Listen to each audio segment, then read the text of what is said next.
यहाँ पे अध्याय का नाम है 8वां अध्याय, महारानी कुंती द्वारा प्रार्थना तथा परीक्षित की रक्षा।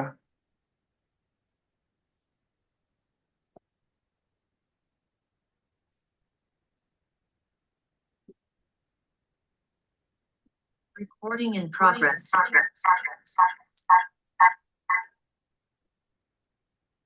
ये अध्याय में जो है श्रीधर स्वामी बतला रहे, अष्टमे कुपित द्रोणे अस्रा रक्षा परीक्षितः। इस 8वें अध्याय में जो है कुपित द्रोणे, जो बड़ा क्रोधित हुआ है, कुपित हुआ है, ऐसा द्रोण का पुत्र जो है, उसने क्या किया है, अस्त्र चलाया है। कौन सा अस्त्र है, हमने चर्चा किया है, वो ब्रह्मास्त्र। तो उसके द्वारा किसकी रक्षा की गई है, रक्षा परीक्षित, तो परीक्षित महाराज का रक्षा किया गया है। श्री कृष्णेन स्तुति कुंत्या राज्ञ शोकश्च कीर्त्यते। तो श्री कृष्णेन स्तुति ही, तो यहाँ पे जो है आ, पहले हमने देखा कि परीक्षित को भगवान ने बचाया है, तो इसलिए वहां पे परीक्षित जो है रक्षा किसके द्वारा हो, श्री कृष्ण ने। लेकिन स्तुति ही कुंत्या, तो कुंती महारानी जो है ये भगवान की स्तुति करती है।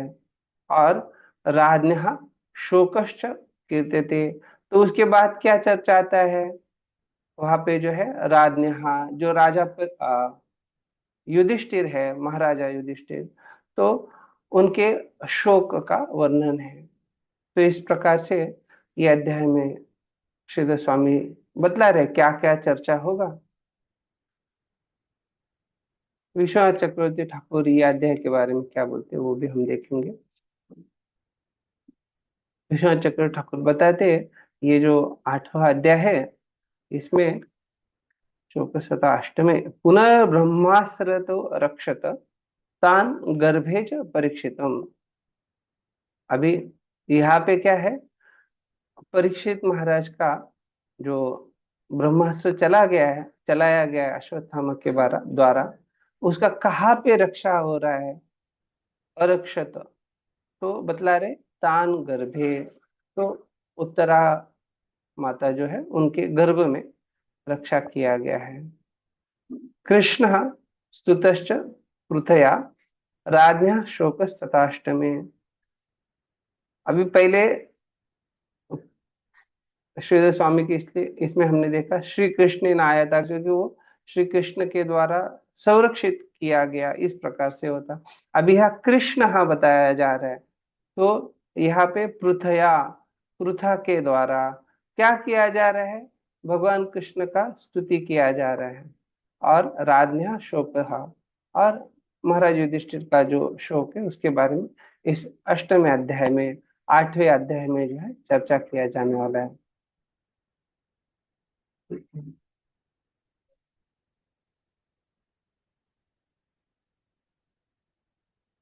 श्लोक संख्या 1, सूत उवाच अथ ते संपरेतानां स्वानाम् उदकमिच्छताम् दातुं स कृष्णा गंगायां पुरस्कृत्य ययुः श्रियः।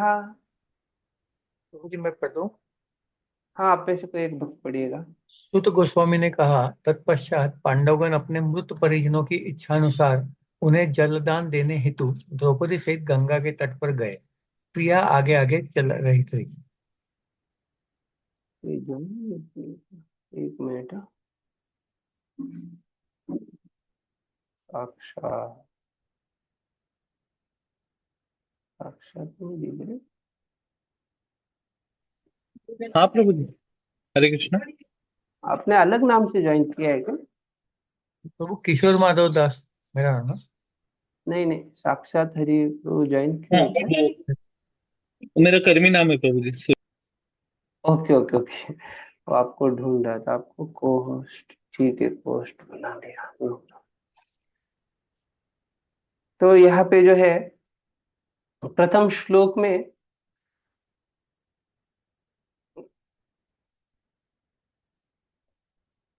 ठीक है, इसका तो हाँ, श्रीधर स्वामी यहाँ बतला रहे, ते पांडवा संपरेतानां मृतानां गंगायाम उदकम दातुम स कृष्णाः श्री कृष्णेन सहिताः। अभी पांडव जो है ये क्या कर रहे हैं, मृतानाम जो मृत्यु को प्राप्त हुए ऐसे लोगों को गंगायाम उदकम दातुम, उनको क्या प्रदान करना है, जलदान देना है। गंगा उदकम, गंगा के तट पे जो है वो जाके उनको उदकम अर्थात जल देने वाले हैं। अभी कैसे जा रहे, तो कृष्णेन सहित, तो वो भगवान को साथ में लेके हुए जा रहे हैं। किस प्रकार से जा रहे, श्रिय श्री पुरस्कृत्याग्रतः कृत्वा, अग्रतः कृत्वा, किनको आगे रख के जा रहे हैं, तो श्रीयों को आगे रख के जा रहे हैं। तस्मिन कार्य श्री कुसरत्व विधानात्, तो यहाँ पे बता रहे हैं ये जो विधान है, नियम जो है, जैसे हम विधि विधान कहते हैं, तो यहाँ पे नियम क्या है, स्त्रियों को जो है पुरस्ताद या आगे रखना चाहिए। तो इनको स्त्रियों को यहाँ आगे करके अग्रतः कृत्वा, आगे रख के जो है ये तर्पण किया जाने वाला है, इसलिए बता रहे श्री पुरः सरत्व विधानात्। कृष्ण चक्र ठाकुर बस इतना ही बोले, श्री पुरस्कृत्य तस्मिन कार्य श्री पुरस्सरत्व विधानात्, यही कि इस कार्य में जो है स्त्रियों को आगे रखा जाता है। रूपा जी तात्पर्य समझा रहे। आज तक हिंदू समाज में यह प्रथा चल रही है कि जब किसी परिवार में कोई व्यक्ति का निधन होता है तो लोग गंगा नदी में या किसी अन्य पवित्र नदी में स्नान करते हैं। तो ये स्पष्ट है, कई बार लोग जो है काशी में लेके जाते हैं या गया में या अन्य अन्य जगह पे, आ, जिस व्यक्ति को इन पवित्र स्थानों का, पवित्र नदियों का जो महात्म्य है जानते हैं, तो उसके अनुसार ये विधि किया जाता है। परिवार का प्रत्येक सदस्य दिवंगत आत्मा को एक लोटा गंगाजल अर्पण करता है और स्त्रियों को आगे करके सभी लोग एक जुलूस में चलते हैं। तो कई सारी जगह पे देखा जाता है कि इस प्रकार से जो पवित्र नदियां होती है, विशेष रूप से गंगा, तो जाके वहां से जल लेके अर्पण किया जाता है। तो कुछ कुछ लोग जो वैयक्तिक रूप से ऐसे विधि विधान किए हैं, वो जानते होंगे कि कभी कभी लोगों का इतना उत्साह होता है कि वो प्रयास करते हैं कि गंगा, यमुना, सरस्वती या ऐसे पवित्र नदियों का अगर संगम है, एक ही जगह पे है, या अलग अलग प्रकार से उनका पूरा प्रयास होता है कि ऐसे उस दिवंगत आत्मा के लिए जल अर्पण किया जाए। तो ये एक प्रकार से शास्त्रों का जो पालन करने में उत्साह है, वो जहां तक उस व्यक्ति को स्पष्टता है, श्रद्धा है, उसके अनुसार हम देखते हैं। अभी आधुनिक समाज में कई सारे लोग जो है श्राद्ध विधि या ऐसे ये चीजों को नहीं करते हैं। वो बोलते हैं कि अरे गया तो गया, अभी क्या है, अर्थात शून्यवादी या उनका निर्विषय अलग अलग प्रकार का जो भौतिक धारणा या मायावाद के कारण उनकी जो सही चेतना है वो कलुषित हो जाती है। तो यहाँ पे बतला रहे ये जो विधि विधान है उसको पालन करने के लिए कैसे प्रयास चल रहा। पांडवों ने भी 5000 वर्ष पूर्व इन्हीं नियमों का पालन किया था। पांडव के ममेरे भाई होने के कारण भी भगवान कृष्ण पारिवारिक पारिवारिक सदस्यों में से एक थे। तो उनका संबंध क्या है, तो बता रहे ममेरे भाई है। अभी कुंती महारानी और वसुदेव जो है ये दोनों क्या है, भाई बहन है। तो पांडव जो है उनके लिए वसुदेव कौन है, जब कह रहे मेरे भाई तो वसुदेव कौन हो गए, मामा। हाँ बढ़िया, सही बताया। श्लोक संख्या 2। तेनि नियोदकम सर्वे विलप्य च भृशं पुनः आप्लुता हरिपादाब्ज रजः पूत सरिज्जले। अनुवाद। उनके लिए शोक करने तथा पर्याप्त गंगा जल अर्पित करने के पश्चात उन सब ने गंगा में स्नान किया, जिसका जल श्री भगवान के चरण कमलों की धूलि मिल जाने के कारण पवित्र हो गया। निनीय दत्वा, अरे बता रहे हरिपादाब्ज रजो भी पुता। तो हम सब जो है ये भगवान की जो दिव्य लीला है वामन अवतार की, वो जानते हैं। तो ये गंगा क्या है? गंगा वही है हरिपादाब्ज रजो भी पुता, पवित्र हो गई है। यह सरित गंगा, ऐसी जो गंगा है, तस्या जले, उसके जल में पुनर्ग्रहणादो आदो अपि स्नाता इति गम्यते। तो इसलिए जो है ये बड़ा महत्वपूर्ण है कि ये वहां पे आदो क्या करे, पहले स्नाता, पहले वो स्नान कर रहे हैं और बाद में भी स्नान कर। तो इस जल का महात्म्य किस प्रकार से ये भगवान हरि, भगवान कृष्ण के चरण कमलों से आई हुई है, तो ये महात्म्य जान के वो जो है विधि का अच्छे से पालन कर रहे हैं।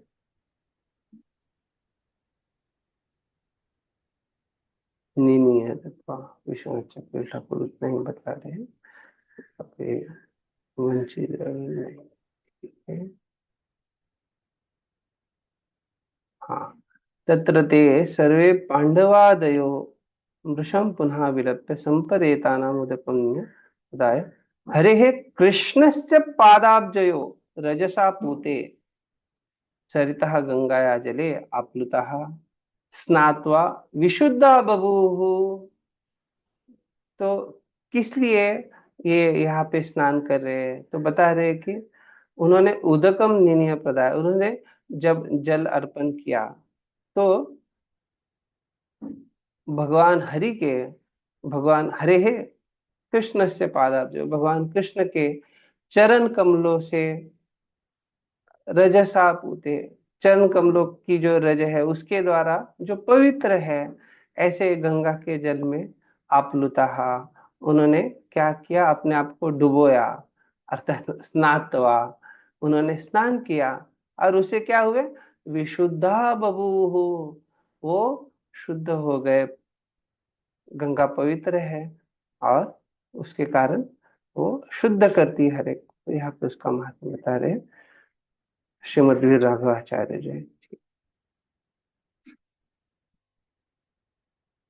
पाद पद्म रागेन पुते, आगे बढ़े। श्लोक संख्या 3। तत्रासीनं कुरुपतिं धृतराष्ट्रं सहानुजं गांधारीं पुत्रशोकार्तां वृथां कृष्णां च माधवः। वहीं कुरुवंशियों के राजा महाराज युधिष्ठिर अपने छोटे भाइयों धृतराष्ट्र, गंधारी, कुंती तथा द्रौपदी सहित बैठ गए। वे सभी शोक से अत्यधिक पीड़ित थे। भगवान कृष्ण भी वहां थे। कुरुपतिं युधिष्ठिरम, तो यहाँ पे बतला रहे कुरुपतिम युधिष्ठिरम। तो आप में से कोई बता सकता है कि यहाँ पे कुरुपतिम युधिष्ठिरम, युधिष्ठिर महाराज को कुरुपति क्यों बतला रहे हैं?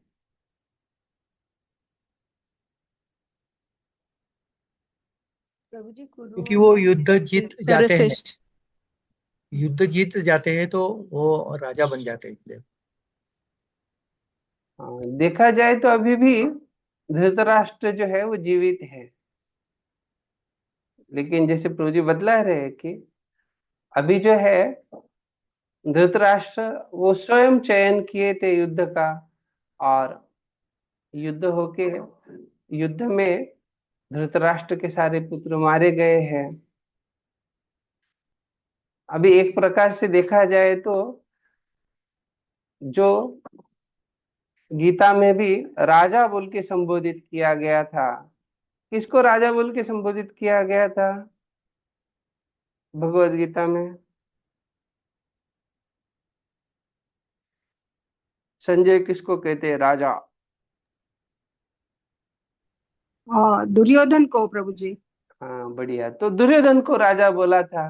अभी क्या हो गया है यहाँ पे, युद्ध के बाद में वो राजा जो है वो स्वर्ग उसको मृत्यु को पराजित प्राप्त हो गया है। तो अभी वास्तविक जो है राजा युधिष्ठिर है, तो इसीलिए इनको यहाँ पे कुरुपति कहा गया है। सहानुजम भीमादि सहितम, तो यहाँ पे जो है ये सारे युधिष्ठिर महाराज से कम उम्र वाले हैं, इनके सारे अनुजम, इसलिए सहा अनुजम अपने छोटे भाइयों के साथ। तो कौन कौन है वो? तो भीमादि सहितम, भीम और अन्य जो है उनके साथ क्या कहा जा रहा है,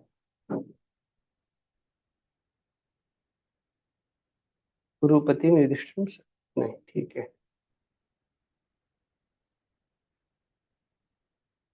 तात्पर्य रूपा जी बतला रहे, चूंकि कुरुक्षेत्र का युद्ध पारिवारिक सदस्यों के बीच ही हुआ था, अतः इससे जो लोग प्रभावित हुए थे वे सभी पारिवारिक सदस्य ही थे।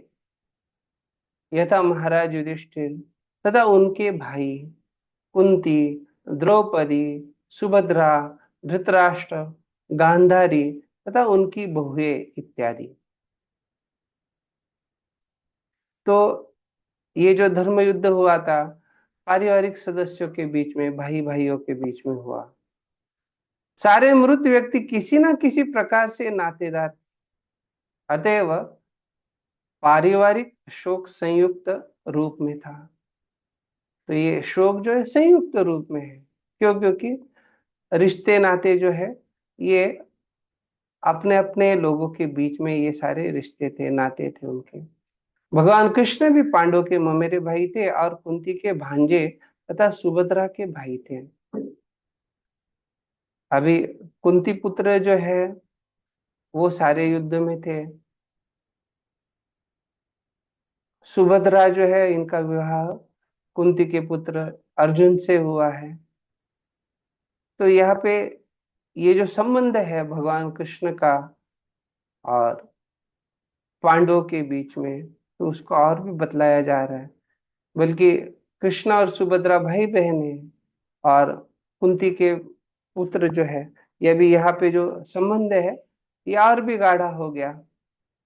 केवल ऐसा रहता था यही संबंध है, लेकिन सुभद्रा अर्जुन को, सुभद्रा और अर्जुन के विवाह के कारण वो संबंध जो है और भी गाढ़ा हो गया। और वो सारा जो लीला है किस प्रकार से भगवान ही उसको आयोजित करते, जो कि अर्जुन के द्वारा सुभद्रा को भगा के लेके गए थे, किडनैप किया गया था। तो वो जो है उसमें बलराम जी सम्मत न थे, लेकिन फिर भी भगवान का ये सारा आयोजन था। बल्कि बलराम जी चाहते थे कि सुभद्रा का विवाह किसके साथ किया जाए, किसी को पता है? दुर्योधन के साथ। शिशुपाल के हाँ, साथ। दुर्योधन के साथ। नहीं नहीं, दुर्योधन के साथ। तो ये जो है देखा जाए तो इस प्रकार से सुभद्रा से। आ, जो स्थिति था, भगवान को पता है क्या होने वाला है। अरे अपनी बहन है, दुर्योधन के साथ विवाह होगा तो क्या होगा? बाद में ऐसे ही ये बाकी जो बहुएं है धृतराष्ट्र की, वो क्या कर रही है, बस उनको रोना पड़ रहा है। वो क्या हो गई है, विधवा हो गई है। तो सही ढंग से वो सारा आयोजन किया गया था, और इसलिए वो संबंध बड़ा गाढ़ा है। अतः भगवान की उन सबों के प्रति समान सहानुभूति थी, इसलिए वे समयानुकूल उन सबों को सांत्वना देने लगे।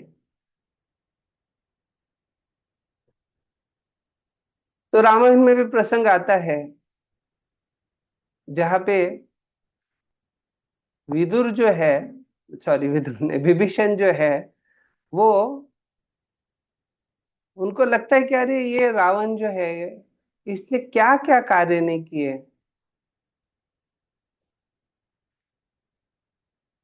एक कामुक कामुकता के कारण उसने सीता मैया का हरण कर लिया वगैरह वगैरह।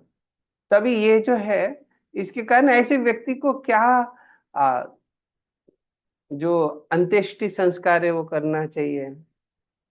लेकिन भगवान रामचंद्र क्या बतलाते हैं, मृत्यु के बाद जो है सारा जो कुछ शत्रुत्व है, दुश्मनी है, वो सब भूल जाना चाहिए। तो अर्थात वहां पे इस प्रकार का कोई भाव नहीं रखना चाहिए। जो भी विधि विधान है भाई के अनुसार उनको करना चाहिए, भाई के नाते। तो यहाँ पे भगवान कृष्ण जो है, इनका ये सारे लोगों के प्रति जो है समान सहानुभूति है। अभी जो भी दुर्योधन की भावनाएं थी, गलत भावनाएं या जो भी, तो ये अभी मृत्यु को प्राप्त हो गए, उनको उनका जो है दंड प्राप्त हो गया है। अभी वो उसके आधार पे कुछ इन लोगों के साथ गलत सोच रखना वगैरह वैसा नहीं।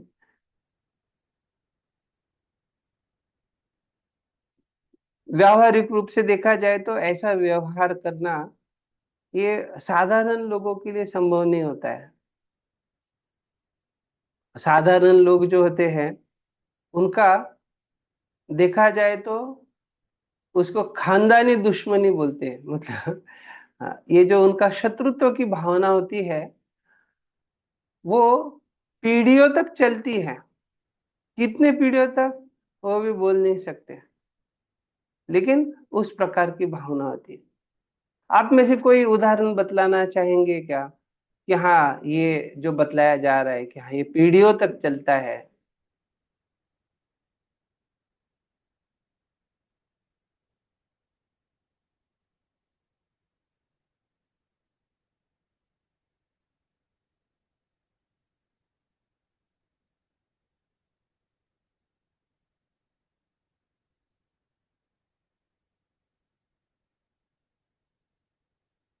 ठीक है, कक्षा के अंत तक याद आ गया तो आपको बताइए। श्लोक संख्या 4। सांत्वयामास मुनिभिर हतबंधुश्चुचार्पितान् भूतेषु कालस्य गतिं दर्शयन्न प्रतिक्रियाम्। हरे कृष्ण। मैं पढ़ता हूँ। सर्वशक्तिमान के कठोर नियमों तथा जीवों पर उनकी प्रतिक्रियाओं का दृष्टांत देते हुए भगवान श्री कृष्ण तथा सारे मुनियों ने समस्त स्तब्ध एवं शोकार्त जनों को ढाढ़स बंधाया। तो यहाँ मुनि भी सही था, मुनियों के साथ बतला रहे, वंशीधर बतला रहे, मुनि भी द्वार भूत ही यद्वा तही सह सांत्वयामास। तो उनके साथ क्यों जा रहे हैं, सांत्वना देने के लिए। तद तद इच्छा तद तद शास्त्रादि वाक्य बोधयामास। तो वहां पे जाके क्या करने वाले हैं, कैसे बोध देंगे, तो शास्त्रों में जो वचन दिए हैं उनके आधार पे। हता बंधवो येषाम तान युधिष्ठिरादीन। तो युधिष्ठिर के ये सारे जो रिश्तेदार हैं जिनकी हत्या हो गई है,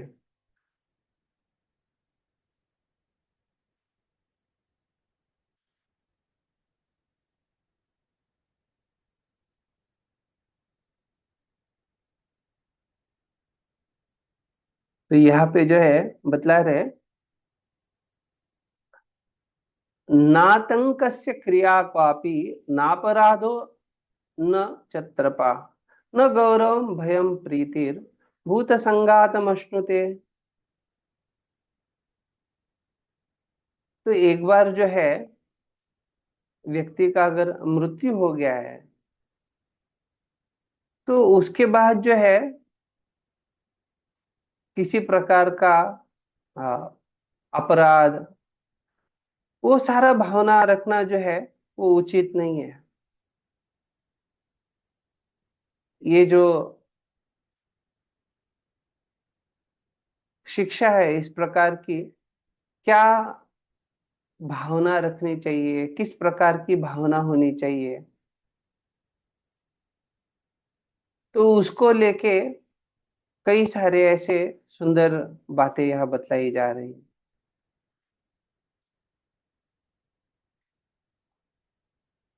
वीर राघवाचार्य, ठीक है। हमने तो प्रभुपाद जी यहाँ तात्पर्य में बतला रहे, परमेश्वर के आदेशों के अधीन प्रकृति के कठोर नियम किसी जीव के द्वारा बदले नहीं जा सकते।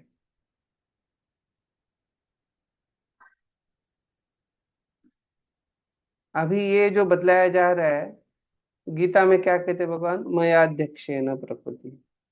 तो अगर वो चल रही है भगवान की अध्यक्षता में, तो कोई अन्य जीव इसको कैसे बदलेगा? तो कब बदले जा सकते हैं ये नियम, कोई बता सकता है क्या? जब भगवान की इच्छा होगी तब कर। हाँ, तो अर्थात जब हम देखते कभी कभी प्रकृति में कुछ ऐसे नियम है, गुरुत्वाकर्षण शक्ति कार्य करती है और इसके कारण से जो है ऊपर से जो भी है वस्तु नीचे गिर जाती है। वही, लेकिन अगर कोई वस्तु जो है, कोई व्यक्ति जो है, वो नीचे से ऊपर जा रहा है, तो कैसे संभव है वो?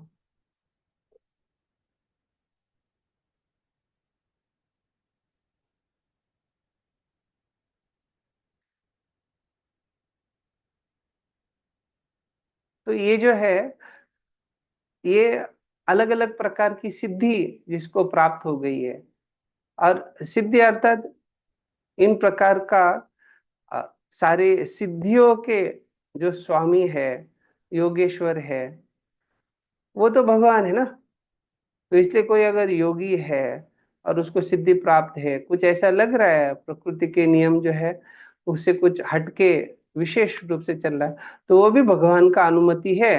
तो इसलिए वो भी प्रकृति के नियम में ही है।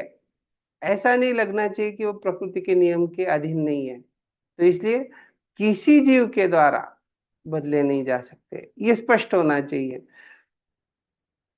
जो बाहरी रूप से लगता है कि किसी के पास कुछ विशेष शक्ति है, तो यद्यत विभूति मत्सत्वम, सारे जीव निरंतर सर्वशक्तिमान भगवान के अधीन रहते हैं।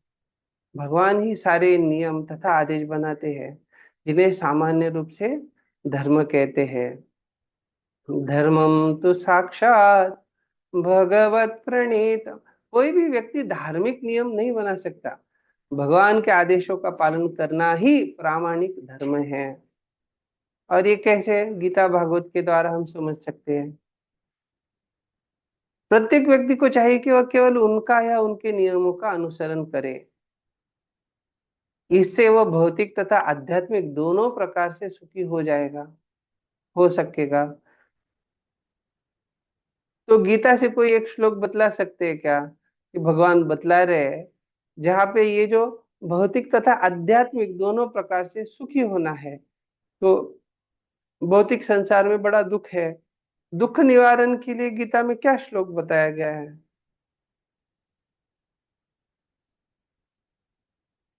जिसे ये जो बतला रही है स्पष्टता होगा हमें।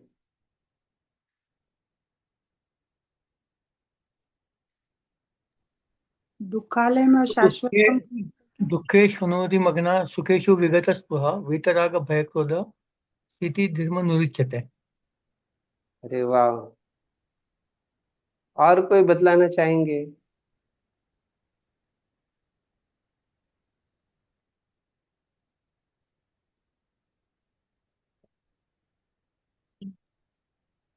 यही संस्पर्श जब होगा दुख ये नहीं होते अत्यंतवंत कौनते न तेषु रमते गति।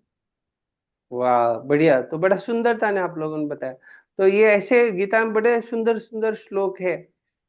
और एक देखा जाए तो कुछ श्लोकों में हम जो दैनंदिन जीवन में कार्य कर रहे हैं उसके बारे में भी स्पष्टता दिया है, कैसे हम ये दुख से छुटकारा पा सकते हैं। युक्ताहार तो विहार से युक्त चेष्ट हाँ, को बहुत ही तो दुख। जैसे प्रो जी बड़ा अच्छे से बताए क्या है कि हमें योग युक्त होने से ये सारी समस्या चली जाएगी।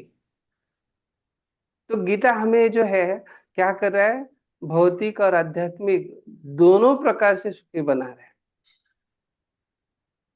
तो प्रभुपाद जी यहाँ जो बतला रहे कि नियम पालन करो, तो नियमों के द्वारा, तो एक बार प्रभुपाद जी जो है आ,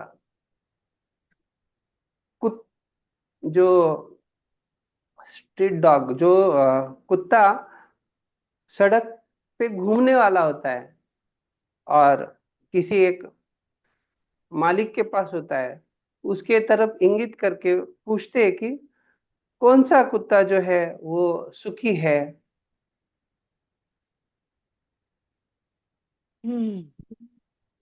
तो किसी को ये लगेगा कि अरे ये जो कुत्ता है जिसको बेल्ट नहीं लगाया गया, जिसको बांधा नहीं गया है, इसको ज्यादा स्वातंत्र्य है, ऐसा बाहरी रूप से प्रतीत होता है। लेकिन वास्तविकता क्या है, उसको जो है कुछ गंदे इसमें पड़ा हुआ कचरे के डब्बे में ऐसे वो सारा गंदगी वगैरह खाना पड़ता है, उसका कोई ख्याल नहीं करता है। लेकिन जिसको मालिक है, स्वामी है, उसका क्या होता है, उसको संरक्षण प्राप्त होता है, उसको अच्छी जो जो सुविधाएं दी जाती है। तो देखा जाए तो नियम क्या लग रहे हैं, ऐसा लगता है कि वो बंधन के कारण है, लेकिन नियमों के द्वारा क्या होता है, वास्तविक हम सही व्यक्ति के नियमों को पालन कर रहे हैं, भगवान के नियमों को पालन कर रहे हैं, तो हमारा परम कल्याण होता है। तो वही प्रभुपाद जी हमें ये समझा रहे हैं। वही वास्तविक जो आचार्य है वो व्यक्ति को ऐसे सारे समस्याओं से मुक्त करने के लिए सही मार्ग बतलाते हैं। जब तक हम इस भौतिक जगत में हैं तब तक हमारा यह कर्तव्य है कि हम भगवान के आदेशों का पालन करें, और यदि भगवत कृपा से हम इस भौतिक संसार के बंधन से छूट जाए तो भी अपनी मुक्त अवस्था में हम भगवान की प्रेम में दिव्य सेवा कर सकते हैं। तो आपके लिए ये प्रश्न है, क्या भौतिक संसार से छुटकारा हो गया तो फिर भगवान के आदेश का पालन करना है नहीं करना है? और ज्यादा करना है। बढ़िया बताया प्रभु जी ने। तो देखा जाए तो जो वैधि भक्ति है वहां पे विधि विधान नियमों का पालन है। तो फिर एक प्रकार से व्यक्ति अगर भगवत धाम प्रवेश कर पा रहा है, उच्च भक्ति के स्तर पे जा रहा है, तो उसका अर्थ क्या हो गया कि अभी उसको वो नियम पालन करने के लिए वो कष्ट नहीं है। इसलिए प्रभुपाद जी क्या समझा रहे हैं, ये प्रेममय दिव्य सेवा है। मतलब क्या, वो जबरदस्ती नियम पूर्वक नहीं हो रहा है, वो रागानुगा प्रेम के द्वारा उस प्रकार का सेवा किया जा रहा है। अपनी भौतिक अवस्था में आध्यात्मिक दृष्टि के अभाव में हम न तो अपने आप को देख पाते हैं, नहीं भगवान को। लेकिन जब हम भौतिक आसक्ति से मुक्त होकर अपने मूल आध्यात्मिक स्वरूप को प्राप्त करते हैं तो हम अपने आप को तथा भगवान को साक्षात देख सकते हैं। तो इसका आपको आगे के अध्याय में चर्चा भी आए। अतएव मुक्ति का अर्थ है जीवन की भौतिक अवधारणा को त्याग कर मूल आध्यात्मिक स्थिति को पुनः धारण करना। मुक्ति ऋत्वा स्वरूपेण व्यवस्थिति। इस तरह यह मनुष्य जीवन विशेष रूप से अपने आप को इसी आध्यात्मिक स्वतंत्रता के योग्य बनाने के निमित्त है। दुर्भाग्यवश हम भ्रामक भौतिक शक्ति के वश में होकर कुछ वर्षों के इस क्षणिक जीवन को ही स्थायी मान बैठते हैं, और इस तरह माया द्वारा उत्पन्न छद्म स्वरूप वाले तथा कथित देश, घर, भूमि, तो ये सारा क्या हो गया, जो व्यक्ति अपनी पहचान बना लिया उसके संबंध में उसका जो संबंध है क्या क्या चीजों से, वो सारा उसके प्रति उसको स्वामित्व आ जाता है और वो भ्रमित हो जाता है। पुत्र दारा वगैरह, पशु द्रव्य, और इस तरह हम माया के इशारे पर इस छद्म स्वामित्व की रक्षा के लिए एक दूसरे से लड़ते रहते हैं। तो प्रभुपाद जी बड़ा महत्वपूर्ण बता रहे हैं, ये छद्म स्वामित्व है। महाभारत में बड़ा सुंदरता से इसके बारे में कथानक आता है, जहाँ पे संजय के साथ जो चर्चा होती है तो बतलाया गया है कैसे कई बार ऐसा होता है कि एक व्यक्ति जो है वो अपने आप को किसी प्रदेश का, किसी राज्य का, राष्ट्र का अपने आप को स्वामी समझता है, लेकिन कब तक स्वामित्व है वो। तो ऐसे कई सारे उदाहरण दिए गए हैं कि ये जो व्यक्ति था, इसने इतना सारा दान किया, इतना सारा तपस्या, क्या क्या किया, लेकिन क्या हो गया अंत में, पूरा उसका महात्म्य, उसकी विशेषता, उसका गुणगान किया जाता है, और आखिरी में क्या बोला जाता है, आप में से किसी को पता है? ऐसे जो हरेक का गुणगान होता है, आखिरी में क्या बतलाते हैं नारद मुनि, क्या कहते हैं?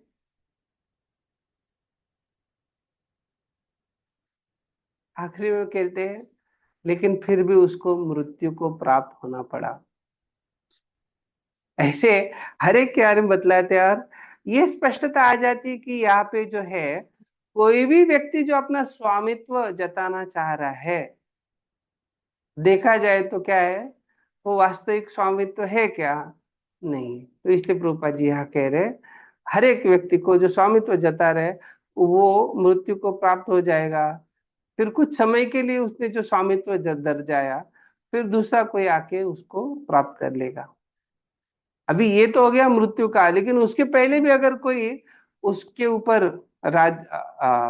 उसके राज्य के ऊपर हमला करके या उस व्यक्ति को मार के स्वामित्व लेता है, तो हरा के, तो हो गया कि मृत्यु के पहले भी हो सकता है उसको उस स्वामित्व को छोड़ना पड़े। तो ऐसे अलग अलग प्रकार का स्वामित्व है।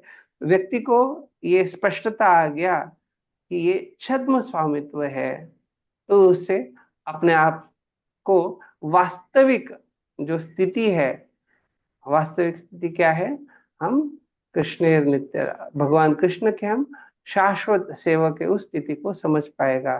तो उस आध्यात्मिक ज्ञान के अनुशीलन द्वारा हम यह अनुभव कर सकते हैं कि हमें इस भौतिक समाज सामान से कुछ भी लेना देना नहीं है। और ये कैसे होता है, तो बतला रहे भक्त का जो संग है उसे व्यक्ति मोहग्रस्त हृदय के भीतर दिव्य ध्वनि को प्रविष्ट कराने में सक्षम होते हैं, और इस तरह से मनुष्य को समस्त शोक तथा मोह से मुक्त कराने वाले हैं। तो सत्संग जो है बड़ा महत्वपूर्ण है, उसको यहाँ पे प्रभुपाद जी बता रहे हैं, भगवत भक्तों की संगति।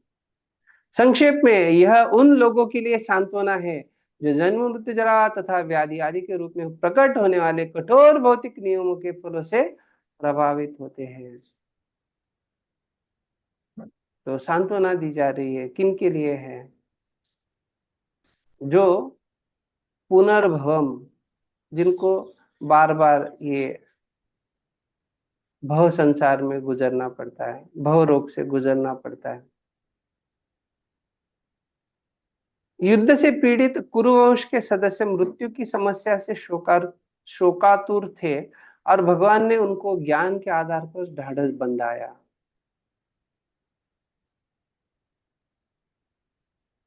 तो ये जो है शोकातुर अवस्था में ज्ञान से ढाढ़स बांधना, इसके आधार पे कोई आप श्लोक बतला सकते हैं क्या?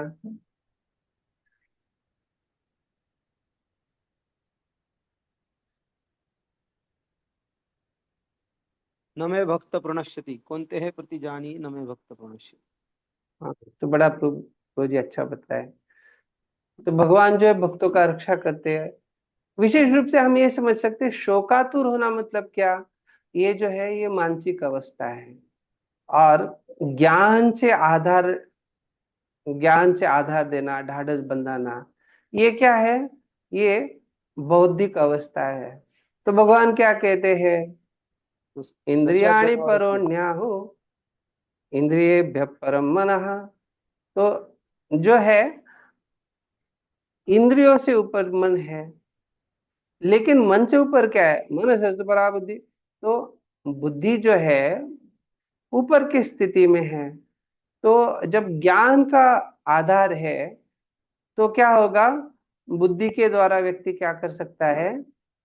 मन को नियंत्रित कर सकता है। तो देखा जाए तो ये श्रृंखला जहां पे व्यक्ति को अगर मन सस्तु परा बुद्धि यो बुद्धि पर, अगर वो आत्मा के स्तर पे नहीं है, अभी ये नहीं कह रहे कि हम ये लोग आत्मा के स्तर पे नहीं है। यहाँ पे क्या दिखाया जा रहा है, बतलाया जा रहा है कि व्यक्ति को जो है अलग अलग स्तर पे जो स्तर उनके लिए लाभदायक है उसके अनुसार मदद करना चाहिए। मतलब क्या है कि शोकातुर अवस्था जो है, उस शोकातुर अवस्था में उस व्यक्ति को अगर सही ज्ञान दिया जाए तो क्या होगा? उसका शोक जो है नियंत्रित हो जाएगा। और एक श्लोक है और ना प्रभु जी, तेषामेवानुकंपार्थम अहम ज्ञानम अजंत नाशम आत्म भावस्तु ज्ञान देते न भास्वता। हाँ, भगवान तो प्रभु जी बड़ा अच्छा बता रहे हैं कि किस प्रकार से भगवान जो है वो अपने भक्तों को ज्ञान प्रदान करते हैं जिससे कि उनका अज्ञान दूर हो जाए। तो यहाँ पे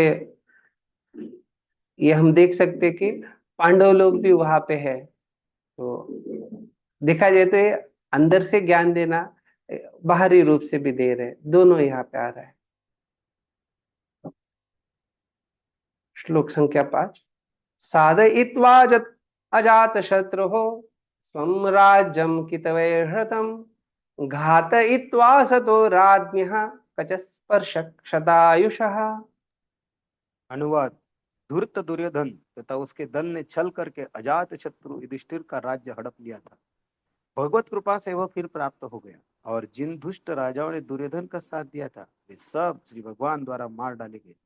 अन्य लोग भी मारे गए क्योंकि महारानी द्रौपदी के केशों को बेदर्दी से खींचने के कारण उनकी आयु क्षीण हो चुकी थी। तो ये प्रसंग जो है सब लोग जानते हैं।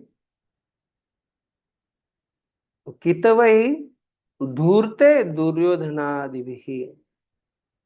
तो दुर्योधन किस प्रकार से धूर्त व्यवहार करता था, इसलिए उसको धूर्त दुर्योधन कहा गया है। आदि भी तो विशेष रूप से चार लोगों का जो बात आता है, दुर्योधन, दुशासन, कर्ण और शकुनी। तो दुष्ट चतुष्ट ये जो है चार दुष्ट लोग जो है, तो यहाँ पे इसलिए धूर्त दुर्योधन आदि कह रहे हैं। तो इन्होंने क्या किया था? इन्होंने जो है धूर्तता से, छल से उनके साथ व्यवहार किया था। द्रौपद्याः कच ग्रहणादिना। और उन्होंने क्या किया? तो द्रौपदी के जो केश है उनको स्पर्श किया था। कौन किया था विशेष रूप से? तो दुशासन ने किया था। केशों को पकड़ के घसीट के लेके आए। क्या हो गया उससे? शतम नष्टम आयुर एशाम तान। तो उनका जो आयु है वो कम हो गई थी, क्षीण हो गई थी। तो देखा जाए तो एक ही व्यक्ति का हुआ था क्या? क्योंकि दुशासन ने किया था। तो फिर ऐसे सबके बारे में, उन राजाओं के बारे में क्यों बोला जा रहा है? क्योंकि असत सभायाम, क्योंकि उस सभा में वो उपस्थित थे।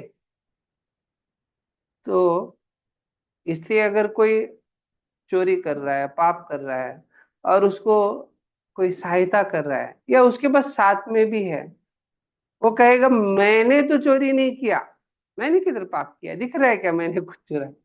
लेकिन मौनम सम्मति अरे आप तो उसके साथ थे और आपने ना उसको उस पाप कार्य से रुकाया। मतलब क्या है, आप भी उसी प्रकार के मानसिकता वाले हो। तो वहां पे जो सारे थे, सारे इसलिए उस सभा को ही असत सभा कहा गया।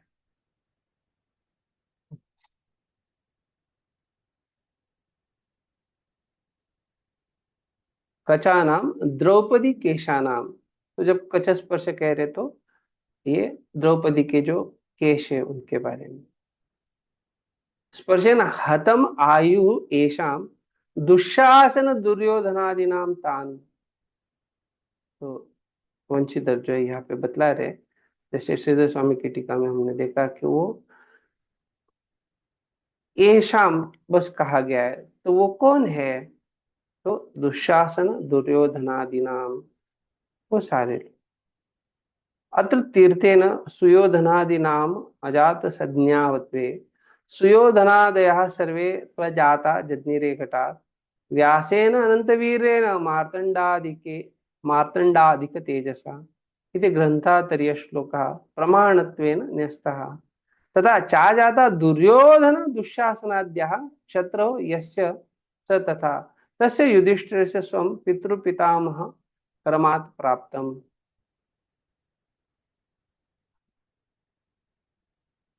देखा जाए तो युधिष्ठिर महाराज जो है ये अजात शत्रु है, उनको किसी से कुछ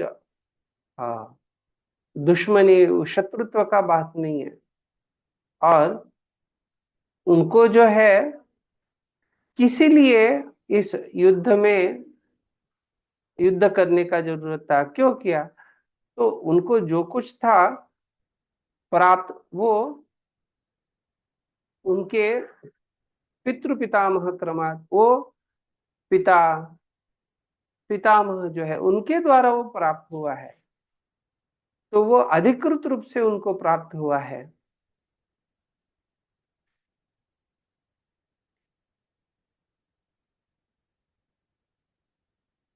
वंच कितवे रक्षद्यूताद्युपायेन वंचक वंचकै दुर्योधनादिभिः ऋतम् अजातशत्रु युधिष्ठिरस्य स्वं स्वं स्वं राज्यं साधयित्वा राज्ञा द्रौपद्याः कचस्पर्शेन केशपाशग्रहणेनैव शतं क्षीणम् आयुरेषाम् तान असतः दुष्टान। तो ऐसे ये जो असत है, अर्थात जो सन्मार्ग में नहीं लगे हुए हैं, ऐसे दुष्ट तो कौन कौन है? तो दुशासनादीन, दुशासन और अन्य जो है घातयित्वा, तो ये सारे को मार डाला है।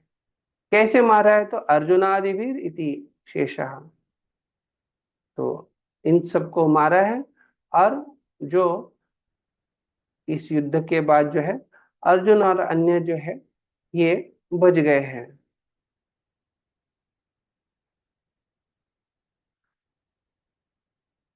तो महाभारत में भी वर्णन आता है जहाँ पे 5 पांडव, भगवान श्री कृष्ण, सात्यकी, तो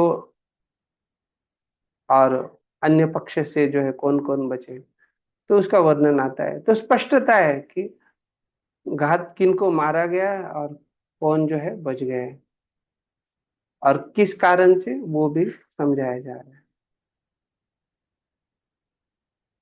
घातयित्वा वधम कारयित्वा पांडवे रीति शेषा के विश्वनाथ चक्र ठाकुर भी यहाँ पे इतना ही दिए। द्रौपद्या कच ग्रहणादि ना क्षतम आयुर एशाम तान, ऐसे जिनका जो है आयु कम हो गया है क्योंकि उन्होंने द्रौपदी के बालों को स्पर्श किया है। तात्पर्य प्रभुपाद जी समझा रहे, गौरवपूर्ण दिनों में या कलयुग के आगमन के पूर्व ब्राह्मण, गाय, श्री, बालक तथा वृद्ध पुरुषों की समुचित रक्षा की जाती थी। तो यह 5 जो बतलाए जा रहे हैं, ब्राह्मण, गाय, श्री, बालक और वृद्ध पुरुष, तो इसके ऊपर पूरा विस्तृत रूप से वर्णन किया जा रहा है, बतलाया है। अभी यही 5 जो है इनको हमें अच्छे ढंग से याद रखना है, क्योंकि आगे जाके भी प्रभुपाद जी इसका चर्चा करते हैं तात्पर्यों में। तो कोई कहेगा कि अरे इनके बारे में जानकारी चाहिए, तो इसी श्लोक में आपको इसको अच्छे से समझ लेना चाहिए।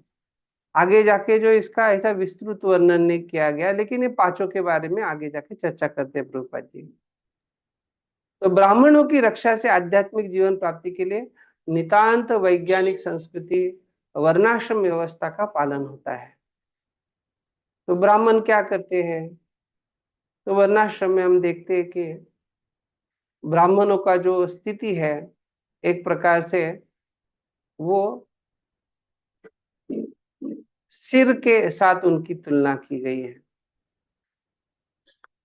और जो कुछ शरीर को चलाना है, किस दिशा में जाना है, कैसे जाना है, क्या करना है, वो सिर के आधार पे होता है।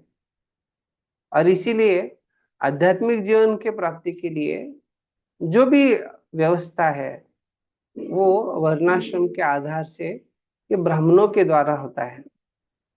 तो इसीलिए ब्राह्मणों की रक्षा बड़ी महत्वपूर्ण है। तो ब्राह्मणों की रक्षा के लिए क्या है, परशुराम भी किस प्रकार का कदम उठाए थे? देखा जाए तो क्षत्रियों का निक्षत्रिय कर दिया पृथ्वी को, कितने बार? 21 बार। तो देखा जाए तो ऐसा बड़ा कदम उठाया गया है।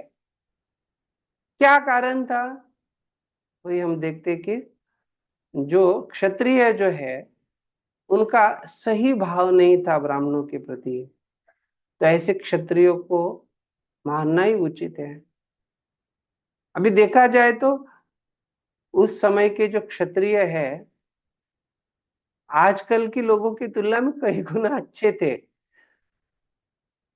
तो फिर भी वो, और साथ साथ ब्राह्मण भी उच्च दर्जा के, उच्च आदर्श पालन करने वाले थे। तो इसलिए यहाँ पे जो ब्राह्मणों की रक्षा की बात की जा रही है, ये बड़ा महत्वपूर्ण है कि भगवान जो है बड़ा कठोर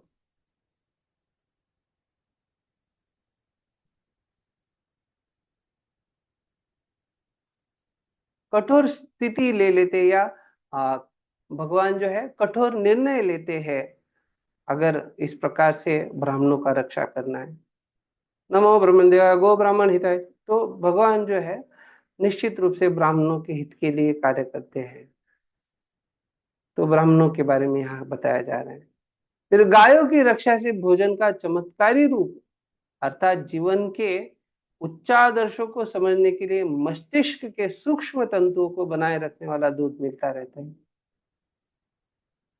तो अगर आध्यात्मिक जीवन पालन करना है या जीवन में कुछ आदर्शों से जीना है, तो हमारे मस्तिष्क को जो अच्छा पोषण है वो प्राप्त होना चाहिए। तो वही भैंसे का दूध पिएंगे तो चमड़ी बड़ा होगा, लेकिन क्या ये जो मस्तिष्क के सूक्ष्म तंतु है उनकी वृद्धि होगी क्या? उनको पोषण मिलेगा क्या? नहीं मिलेगा। इसीलिए गायों की रक्षा बढ़े। तो फिर जब गायों की रक्षा कह रहे हैं तो क्या भैंसों को मार डालना है क्या?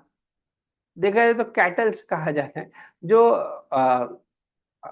गाय भैंसे है, देखा जाए तो एक साथ ही है, लेकिन फिर भी उनमें भी गायों की विशेषता है। फिर गाय कहे जा रहे तो बैलों को मार देना चाहिए क्या? तो आप में से कोई बता सकता है क्या? ठीक है, भैंसों को नहीं मार, या भैंसों को अलग रखा है, तो गाय का महत्व है तो बैलों का क्या काम है? कई सारी जगह पे जो है लोग ये बोलते हैं कि बैल जो है उनका जरूरत किस लिए है? बस केवल गायों को जो है उनके द्वारा संतान उत्पत्ति के लिए, नहीं तो फिर बैल चाहिए नहीं है।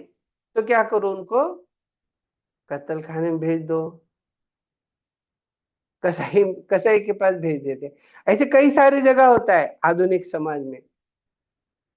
अगर किसानों को पूछेंगे तो ये स्पष्टता आ जाती है।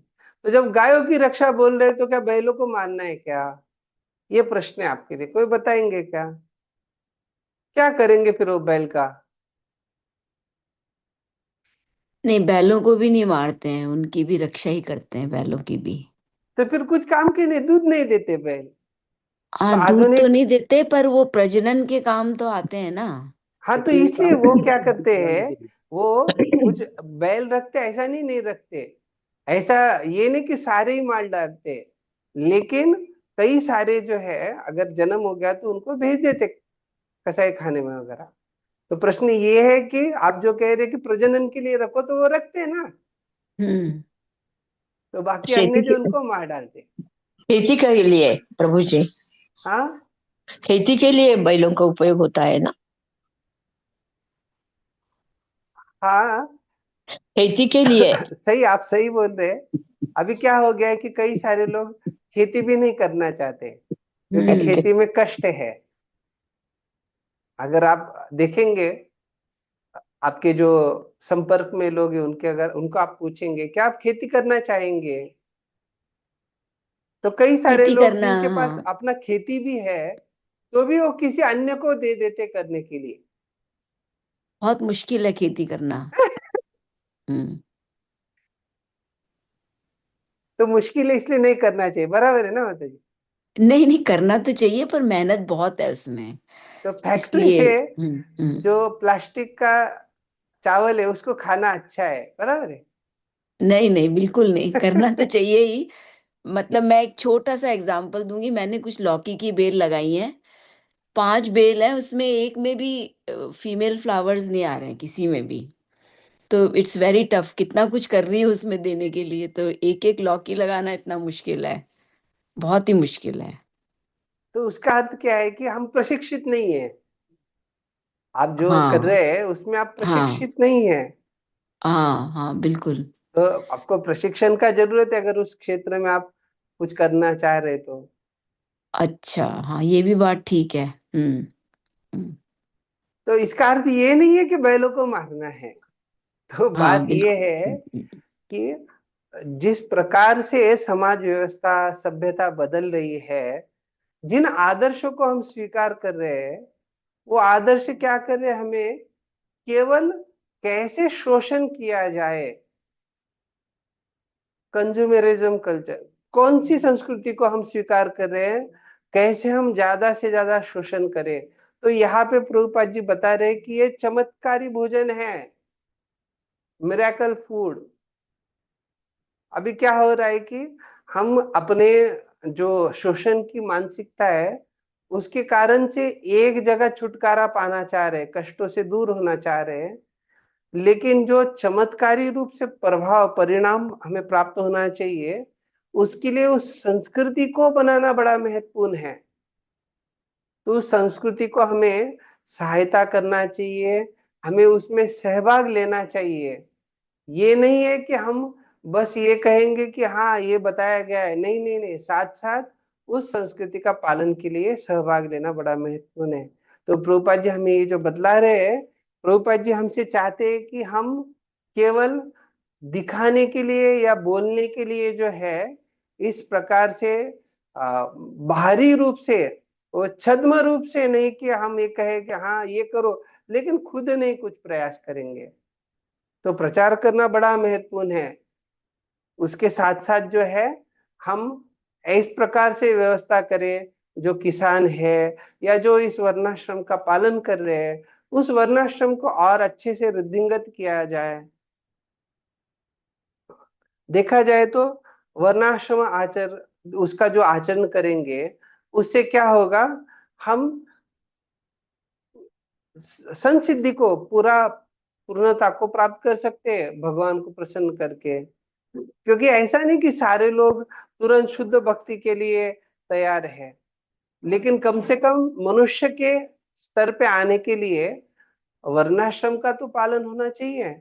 वही एक ढांचा है जिसके द्वारा व्यक्ति जो है क्रमशः आगे बढ़ सकता है। तो जो लोग तुरंत भक्ति को नहीं स्वीकार कर रहे तो कम से कम क्या करो, उनको वर्णाश्रम में आगे बढ़ने के लिए प्रोत्साहित करो। तो इसलिए ये बड़ा महत्वपूर्ण बात प्रभुपाद जी समझा रहे हैं कि हमें ये रक्षा जो है गायों की रक्षा बड़ा महत्वपूर्ण है और उसके लिए जो अनुकूल स्थिति है उसको हमें प्रयास करना चाहिए।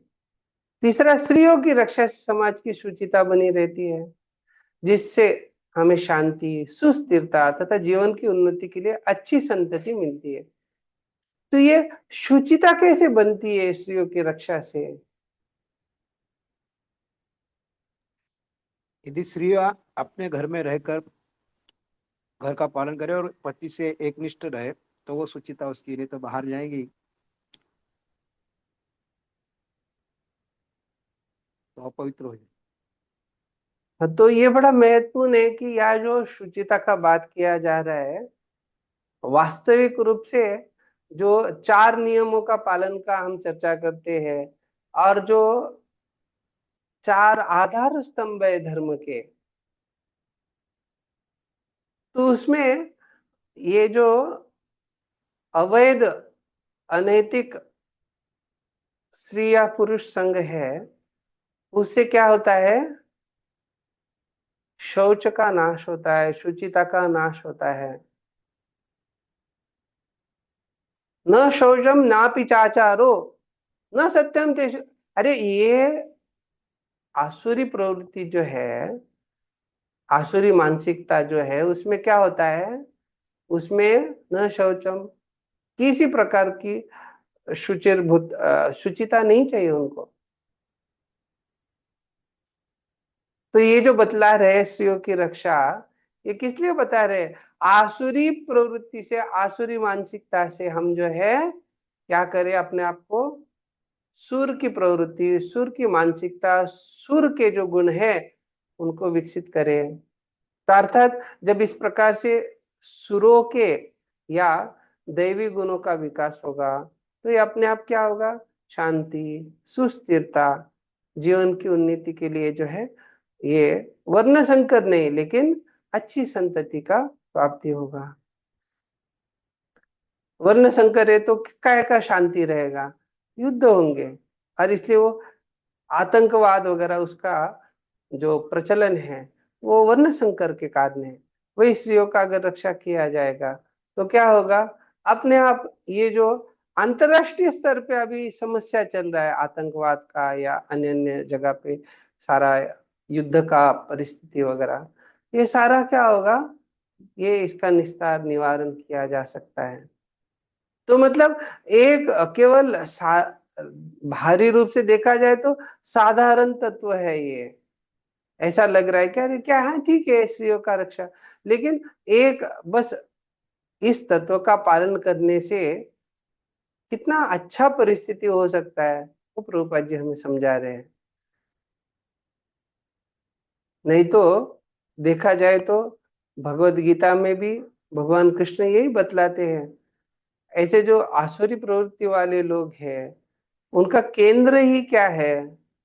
उनका केंद्र ही है मैथुन जीवन।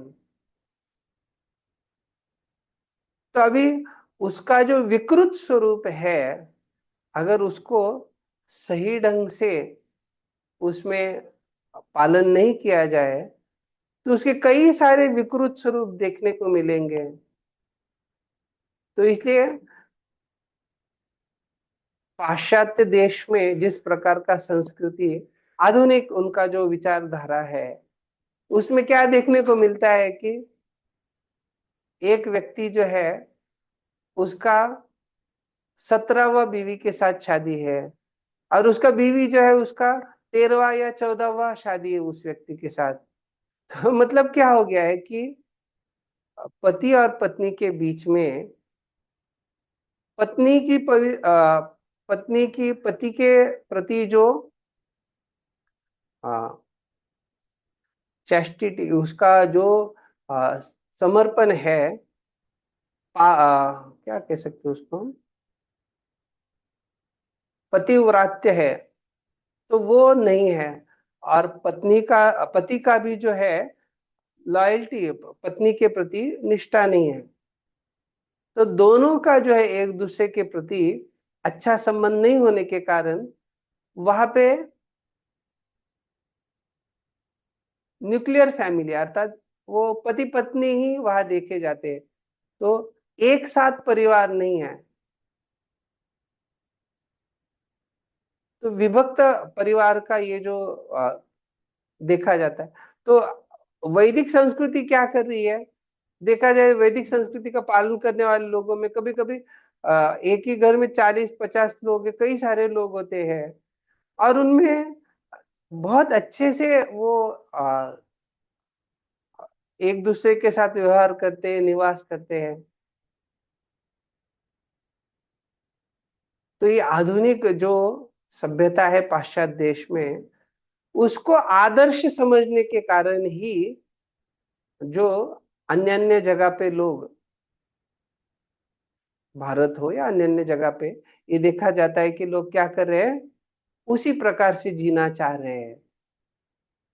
बियर बार, शराब के जो अड्डे हैं, या ऐसे अलग अलग जगह पे नाइट क्लब्स, रात के समय में वो बाहर जाना, आ, दूसरों के स्त्रियों के साथ व्यवहार, उनके साथ गलत व्यवहार करना, या जो भी है, ये सारा जो चल रहा है वो इसी के कारण चल रहा है क्योंकि जो आदर्श सभ्यता है उसको त्याग दिया है। तो आदर्श सभ्यता के बारे में यहाँ रूपा जी समझा रहे कि स्त्रियों का रक्षा बड़ा महत्वपूर्ण है।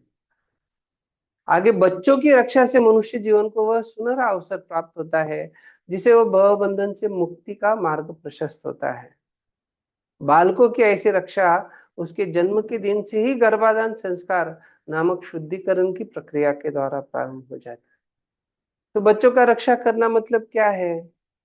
तो अगर किसी पालक जो है, बच्चों के पालक, उनको पूछा जाए तो उनके लिए बच्चों का रक्षा क्या होता है? अरे बच्चा मान नहीं रहा है तो क्या करो, उसको मोबाइल दे दो हाथ में, खाना नहीं खा रहा है मोबाइल दे दो, खा लेगा ना। इतना क्यों आपको उसके बारे में प्रयास करना है, टेंशन लेना है?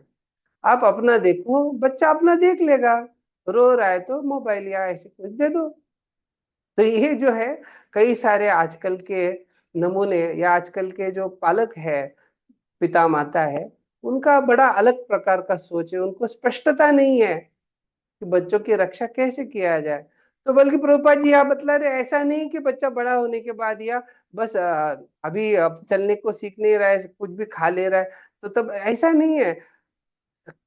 कंसेप्शन अर्थात पेट में जब से उसका पति और पत्नी साथ में आ रहे हैं, वो जो समय गर्भाधान का, उस समय से ही क्या करना है, उसकी रक्षा की जानी चाहिए।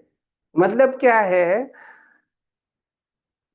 उसको पहले से ही संस्कार दिए जाने चाहिए।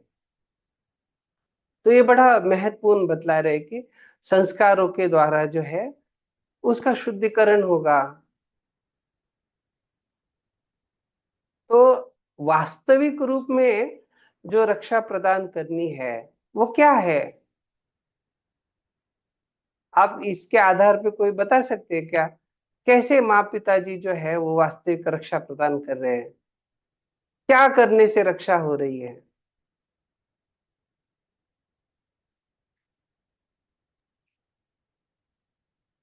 यदि संस्कार देंगे तो रक्षा होगी, संस्कार ही नहीं होंगे तो हाँ, रक्षा बड़ा नहीं। अच्छा बताया, संस्कार से।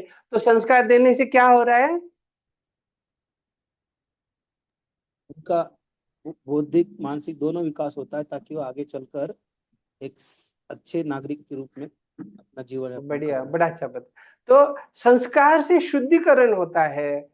तो यहाँ पे जो व्यक्ति, हर एक व्यक्ति जो है, उसको जीवन का लक्ष्य क्या है? उसको जो है अपने जीवन को शुद्ध बनाना है और भगवान का गुणगान करना है। तो ये संस्कारों के द्वारा शुद्ध होगा, शुद्धिकरण होगा, और जितना वो भगवान का गुणगान करेगा उतना शाश्वत जीवन की तरफ आगे बढ़ेगा। तो वास्तविक माँ पिता जो है वो शुद्धिकरण की ये जो अलग अलग प्रक्रिया है उनके लिए गंभीर है, तो वो वास्तविक रक्षा प्रदान कर रहे हैं। अगर वो ऐसे जो शुद्धिकरण की प्रक्रिया है संस्कारों द्वारा उसको मदद करना है, उसके प्रति गंभीर नहीं है, तो गंभीरता का अर्थ क्या होता है? तो बच्चे को जन्म देने से पहले ऐसा कहा गया है कि वो काम भावना से माँ पिताजी को साथ में नहीं आना है। बल्कि वैदिक सभ्यता में अगर बच्चे को जन्म देना है तो उसके पहले हनीमून जाते थे क्या? कोई बता सकते क्या, क्या करते थे, हनीमून करते थे क्या?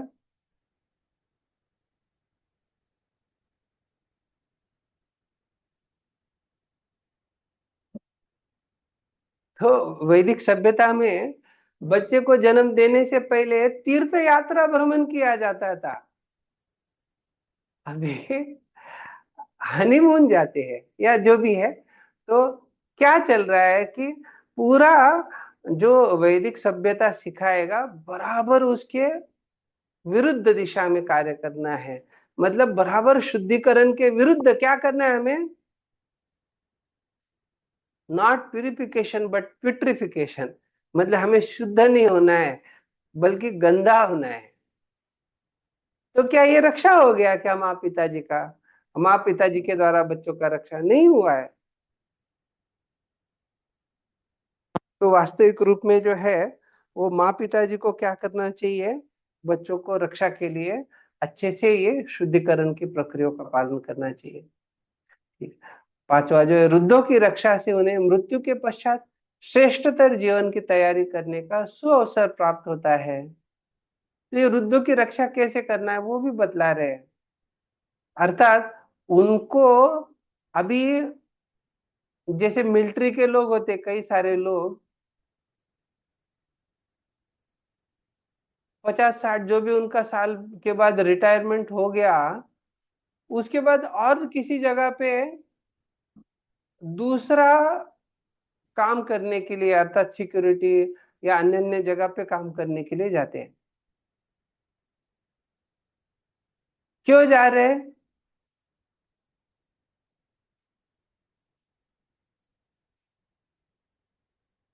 क्योंकि पता नहीं आगे क्या करना है, जीवन के लिए कुछ लक्ष्य नहीं है, बस पैसा ही कमाना है या जो भी है। या उनके घर वाले भी ये बोलते हैं कि अरे अभी तो कुछ काम धंधा नहीं है, इतना अच्छा तंदुरुस्त शरीर है, तो क्या करना है तंदुरुस्त शरीर से।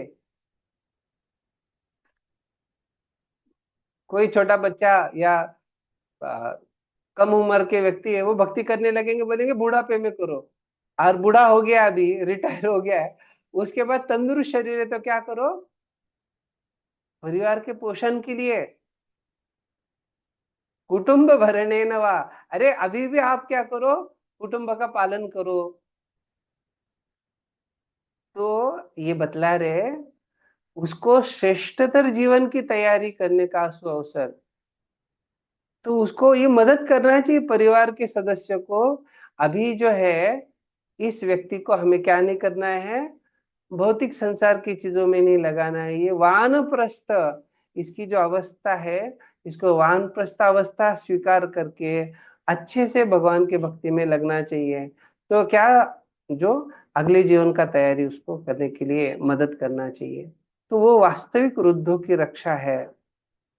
नहीं तो रुद्धों को जो है एक प्रकार से पाश्चात्य देश में प्रभुपाद जी जब गए थे तो कोई उनको सम्मान ही नहीं करते थे, प्रभुपाद जी को नहीं, रुद्धों को। लेकिन प्रभुपाद जी का विशेषता था कि उन्होंने ऐसे भी लोगों को क्या कर दिया, उनके प्रति इतना अच्छा भाव जागृत किया कि ये सारे जो लोग हैं वो सारे लोग प्रभुपाद जी के प्रति बड़े आकर्षित हो गए। तो वो अब अलग प्रकार का चर्चा है। ये कहने जा रहा हूं कि पाश्चात्य देश में उस प्रकार की परिस्थिति थी, उसमें भी प्रभुपाद जी ने इतना बढ़िया से प्रचार प्रसार किया।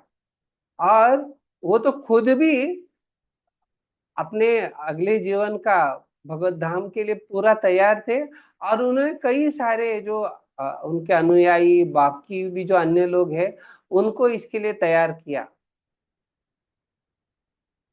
तो ये बड़ा विशेषता है, प्रभुपाद जी अपने आदर्श जीवन से दर्शाए कि रुद्धों का रक्षा कैसे करना है। अपने प्रवचनों में भी उन्होंने बताया कि कई सारे लोग जो है वृद्धावस्था में क्या करते हैं, ऐसे जगह जाते हैं जहां पे वो स्त्रियों के जो खेल होते हैं, बैडमिंटन या ऐसे खेल, जहां पे वो स्त्रियों के शरीरों को देख पाए।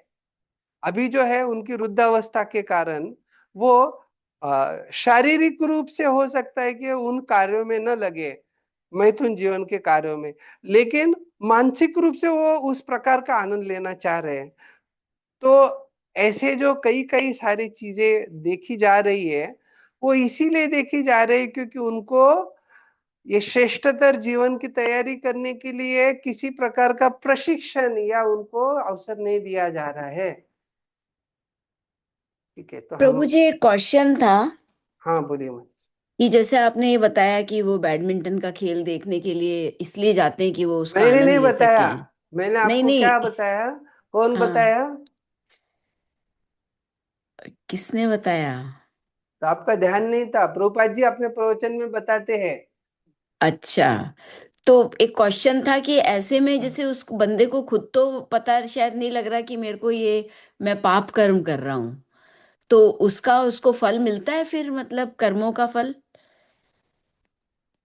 कर्मों का फल तो कर्म के अनुसार मिलेगा ही। आप मिलेगा जो ही, कह अच्छा। रहे हैं कि पता हाँ। नहीं है, हम्म। ऐसा कैसे पता नहीं है? अच्छा।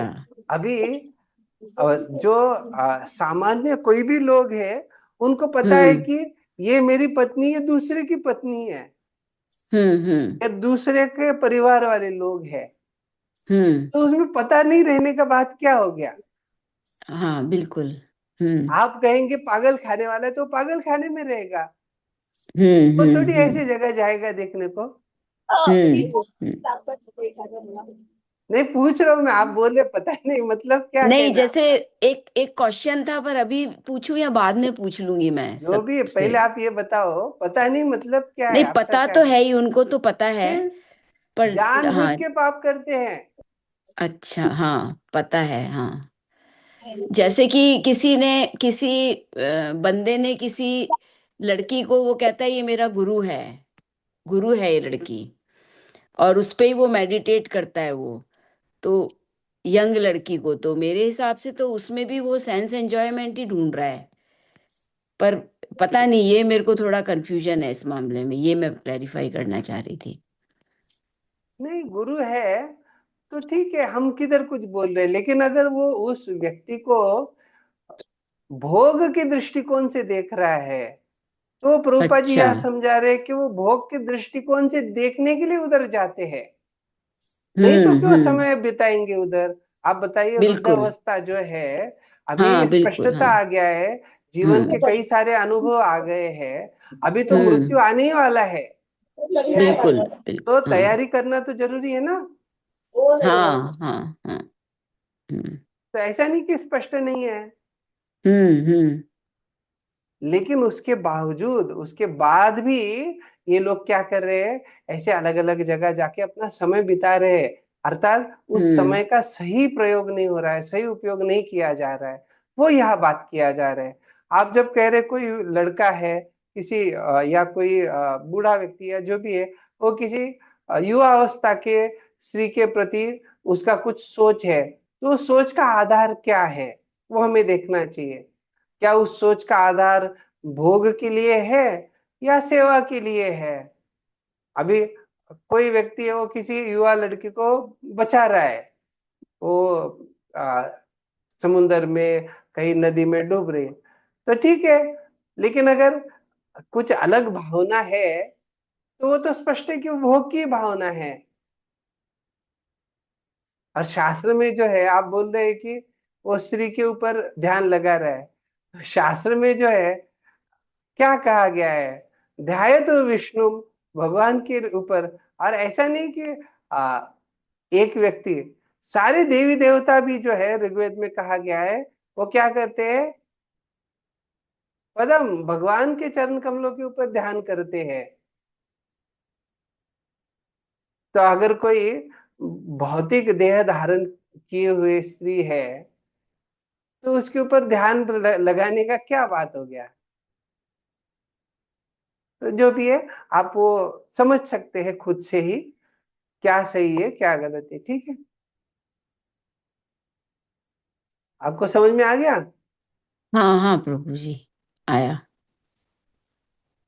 तो प्रभुपाद जी कह रहे यह पूरा दृष्टिकोण ऐसे कारकों पर आधारित है जिनसे सफल मनुष्यता प्राप्त होती है।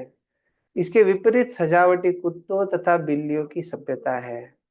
तो अर्थात ये आधार है, तो क्या है? सफल मनुष्यता है। अगर ये आधार नहीं है, तो कुत्तों बिल्लियों की सभ्यता है वो, civilisation of cats and dogs.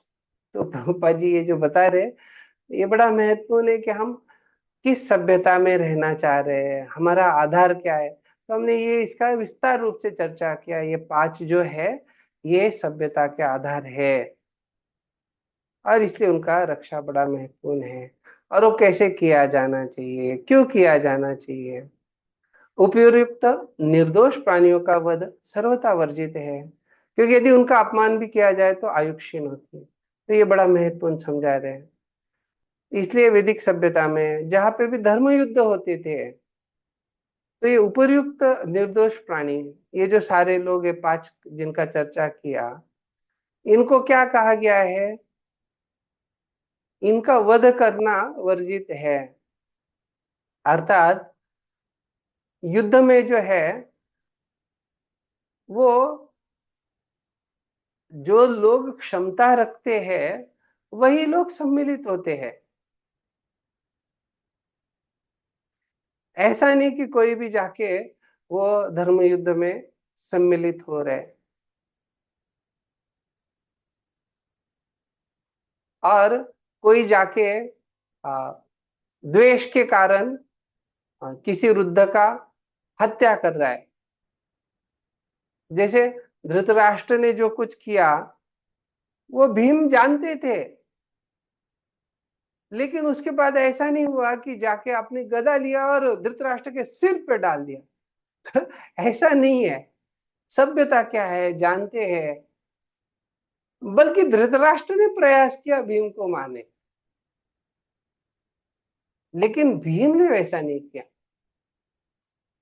तो देखना चाहिए कि ये बड़ा महत्वपूर्ण है कि निर्दोष प्राणी का वध जो है वो नहीं किया जा सकता है। अगर वैसा होता है तो आयु क्षीण होती है। कलयुग में इन जीवों की समुचित सुरक्षा नहीं हो पाती, अतः वर्तमान पीढ़ी की आयु काफी घट गई है। और ये वास्तविकता है। पहले लोग लंबा जीवन जीते थे। कई सारे लोग जो है वो 100 साल की आयु में भी खेतियों में या ऐसे काम करते हुए देखे जाते थे। क्यों? क्योंकि सब कुछ शुद्ध घी, शुद्ध वातावरण, शुद्ध जल। आजकल के आधुनिक फैक्ट्रीज या जो भी आधुनिक व्यवस्था है उसके कारण सारा वातावरण, वो जल, स्थल, आकाश, जहां पे भी है, क्या हो गया है? प्रदूषण छा गया है। तो शुद्ध चीजें नहीं प्राप्त हो रही है। और साथ साथ जो है लोग ऐसे क्या कर रहे हैं?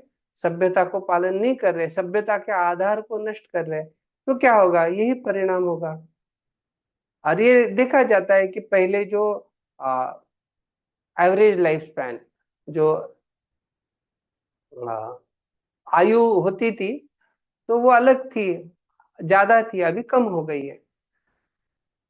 भगवत गीता में कहा गया है कि जब समुचित सुरक्षा के अभाव में स्त्रियां उल्टा हो जाती है, तब उनसे अवांछित संतान वर्ण संकर होता है।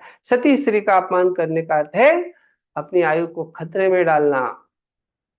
तो ये श्लोक में हम ये सारा जो चर्चा कर रहे हैं, तो हमने पहले क्या चर्चा किया?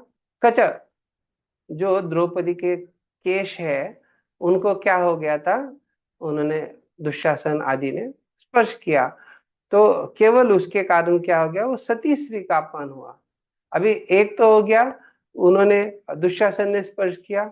आगे जाके कर्ण ने जो है कहा कि अरे ये तो इसके 5-5 पति है, ये वैश्या के समान है। तो उसने अलग अलग प्रकार से द्रौपदी का अपमान किया। तो देखा जाए तो ये सारे, और दुर्योधन ने कहा अरे उसको लाओ मेरे जंगा पे, जैसे उसने जंगा दिखा इधर बिठाओ, तो भीम ने भी प्रतिज्ञा कर लिया, अरे बोल रहा इधर फिर जंगा कोई तोड़ता हो। तो देखा जाए तो ऐसा जो जो ये लोगों ने किया, उसके कारण क्या हो गया? उस श्री सती का, सती श्री का अपमान करने के कारण उनका आयु खतरे में हो गया। दुर्योधन के भाई दुशासन ने सती नारी द्रौपदी का अपमान किया था, तो उन दुष्टों को असमय मरना पड़ा। ये है भगवान के कुछ कठोर नियम जिनका ऊपर वर्णन हुआ है। श्लोक संख्या 6। याजयित्वाश्वमेधैस्तं त्रिभिरुत्तम कल्पकै तद्यशः पावनं दिक्षु शतमन्यो अरिवातनोत्।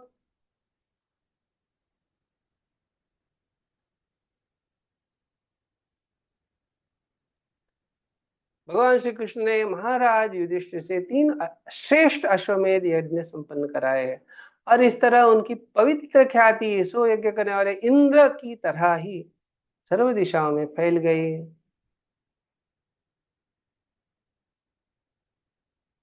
याजयित्वेत्यादि भावी कथा संक्षेप शतमन्यो शतक्रतोरिव।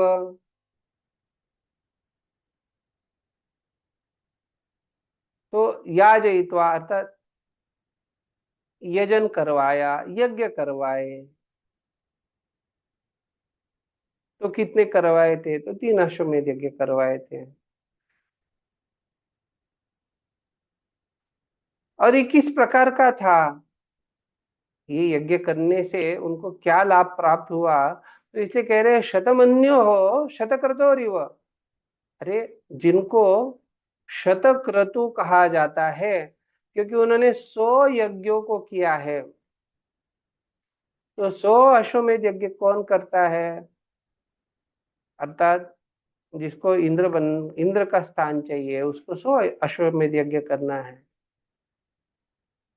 तो इंद्र के द्वारा 100 अश्वमेध यज्ञ किए गए। तो जो उनको यश प्राप्त हुआ वो केवल 3 अश्वमेध यज्ञ करने से युधिष्ठिर महाराज को प्राप्त हो गया।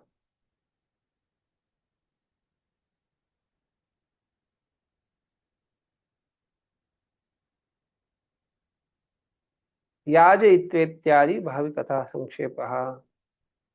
तो यहाँ पे जो है विश्वनाथ चक्र ठाकुर भी इस श्लोक के संदर्भ में जो है इतना ही बता रहे हैं कि इन्होंने जो है क्या किया। याजयित्वा, ये जो अश्वमेध यज्ञ है ये किए गए हैं। और ये संक्षेप जो बताया जा रहा है भावी कथा संक्षेप। तो भावी अर्थात क्या है? ये जो चर्चा चल रहा है, जिस क्रम में चर्चा चल रहा है, तो उसका यहाँ पे कथा संक्षेप उसको जो है संक्षेप रूप में ये घटनाओं का बताया जा रहा है।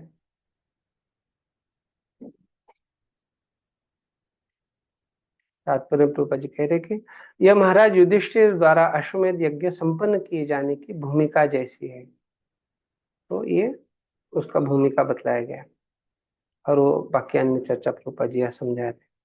ये ऐसा क्यों हुआ, उसका तुल्य कैसे हो गया 3 ही अश्वमेध यज्ञ? तो इसका कारण यह है कि महाराज युधिष्ठिर भगवान के शुद्ध भक्त थे और भगवत कृपा से ही वे स्वर्ग के राजा इंद्र के तुल्य थे। यद्यपि उन्होंने केवल 3 यज्ञ संपन्न किए थे जबकि स्वर्ग के राजा ने पूरे 100 यज्ञ किए थे। तो यह भगवत भक्त का विशेष अधिकार है, ये समझा रहे आप। अभी उदाहरण, सूर्य की किरणें समान रूप से विपरीत होती है तो भी कुछ ऐसे स्थान रह जाते हैं जहां सदैव अंधेरा रहता है। यह सूर्य के कारण नहीं है अपितु ग्राह्यता की कमी के कारण है। तो आप में से कोई बता सकता है क्या ये जो उदाहरण बतलाया गया है ये यहाँ क्यों बतलाया गया है और उससे क्या समझ में आता है?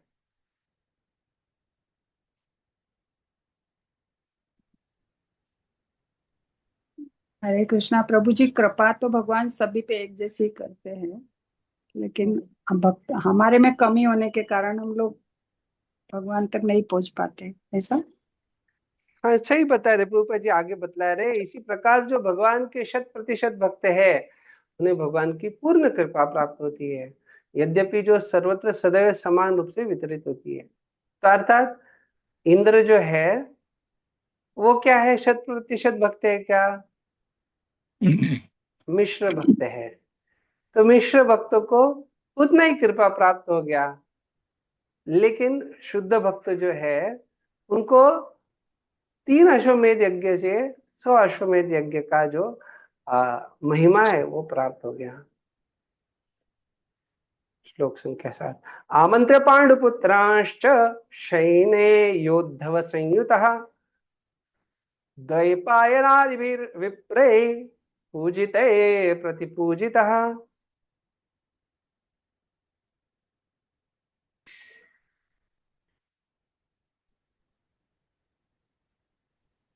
फिर मैं भगवान श्री कृष्ण ने सात्यकी तथा उद्धव के साथ प्रस्थान के लिए तैयारी की। उन्होंने शिला व्यासदेव आदि ब्राह्मणों से पूजित होने के बाद पांडु पुत्रों को आमंत्रित किया। भगवान ने सभी का समुचित अभिवादन किया। शयनेयः शिनेर्नप्ता सात्यकिस्तेन चोद्धवेन च संयुतः। तो यह शयने किसको कह रहे हैं? शिनेर नप्ता, जो शिनी के नप्ता है, रिश्तेदार है, तो वो कौन है? सात्यकी है। च उद्धवेन च संयुतः, उसके साथ साथ जो है उद्धव जो है उनके, वो भी साथ में है।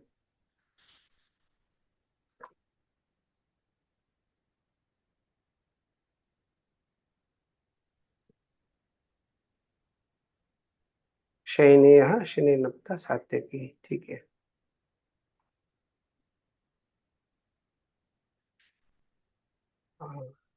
सुखदेव कृत सिद्धांत प्रदीप में कह रहे शयनेयः शिनेः पौत्रः, तो युयुधानः, तो ये सात्यकी या युयुधान जो है ये कौन है? शिनी के पौत्र है, पुत्र के पुत्र।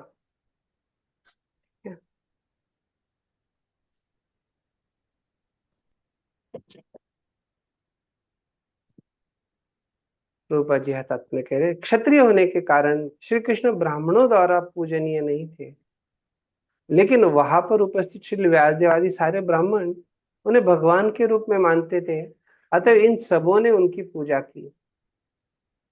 तभी जो भगवान की स्थिति को जानते हैं वो उनको पूजा कर रहे हैं।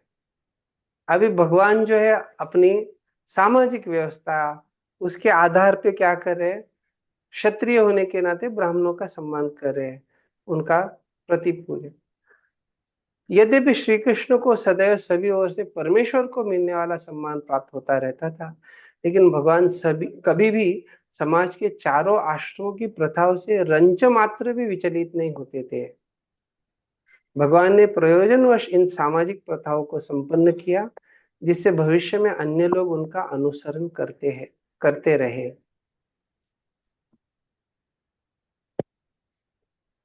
तो भगवान के भाव को समझ के भक्तों को भी क्या करना चाहिए? उसी प्रकार अनुसरण करना चाहिए। तो यह एक क्या विशेषता बताई जा रही है? अरे भगवान होने के बाद भी भगवान क्या कर रहे हैं?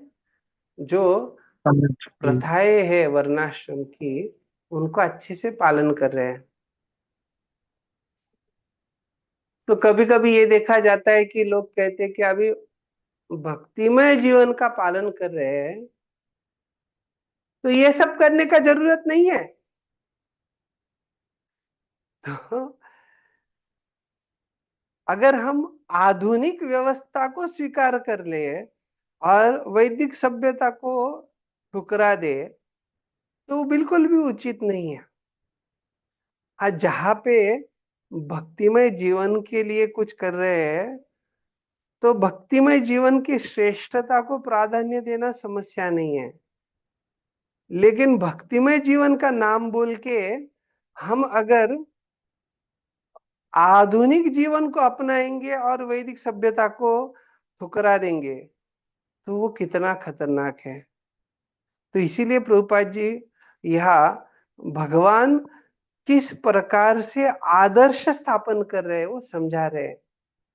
मतलब क्या है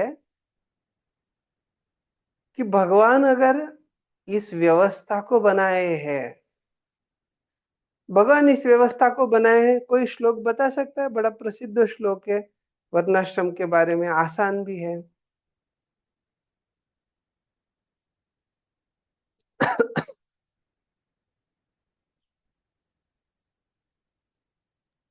चातुर्वर्ण्यम मया सृष्टम गुण कर्म विभागशः। आगे क्या कहते हैं? तस्य कर्तारम, उसको बनाने वाला जो है कौन है? भगवान कहते मैं ही ये व्यवस्था बनाने वाला हूं। तो अर्थात देखा जाए तो भगवान ये व्यवस्था किस लिए बना रहे हैं, जो कि क्रमशः रूप से व्यक्ति आगे प्रगति करते रहे। और अगर भक्त चाहते हैं कि हमें प्रचार प्रसार करना है, तो अगर बाकी अन्य लोग देखेंगे कि अरे यही जो है ये कुछ पालन नहीं करते, तो हमें क्यों करना है, तो बाकी साधारण लोग पापमय कार्यों से भी दूर होना मुश्किल हो जाएगा, क्योंकि उनका जो कुछ थोड़ा बहुत श्रद्धा था वो श्रद्धा भी चला जाएगा। तो इसीलिए लोक संग्रह में लोगों के लिए, लोगों को उचित आदर्श स्थापित करने के लिए ये प्रथाओं को संपन्न किया जाना चाहिए। प्रभु उसमें जो जी, है प्रभु जी, यद् यद् आचरति श्रेष्ठः तत्तदेवेतरो जनः। बड़ा सुंदर बताया।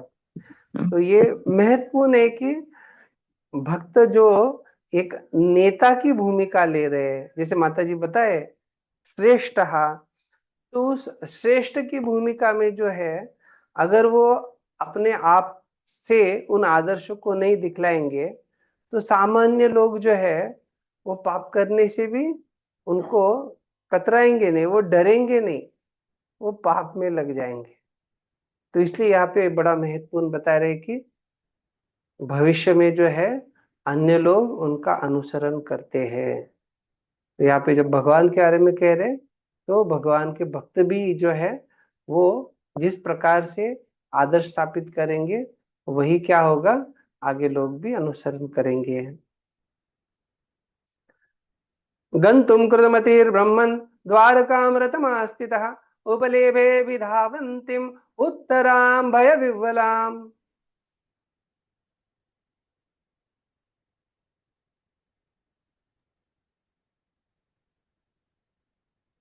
जो ही वे द्वारका प्रस्थान के लिए रथ पर सवार हुए, त्यों ही उन्होंने भयभीत उत्तरा को तेजी से उनकी ओर आते हुए देखा। तो यहाँ पे जो है रथम आस्थितः सन उत्तराम परीक्षिण मातरम, तो क्या हो गया, भगवान जो है रथ में स्थिर हो गए, रथ में बैठ गए।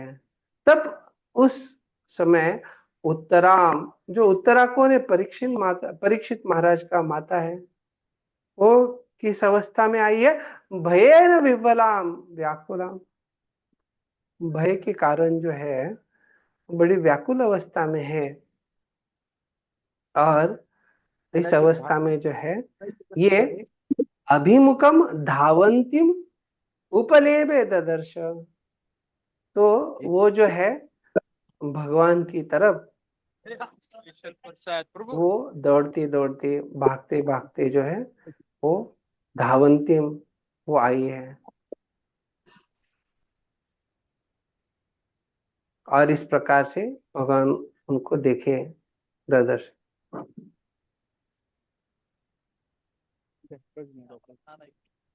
उत्तराम अभिमन्यु भार्याम ददर्श, तो उत्तरा जो है ये कौन है, अभिमन्यु की पत्नी है। तो उसको भगवान ने देखा कि ये भागते भागते आ रही है।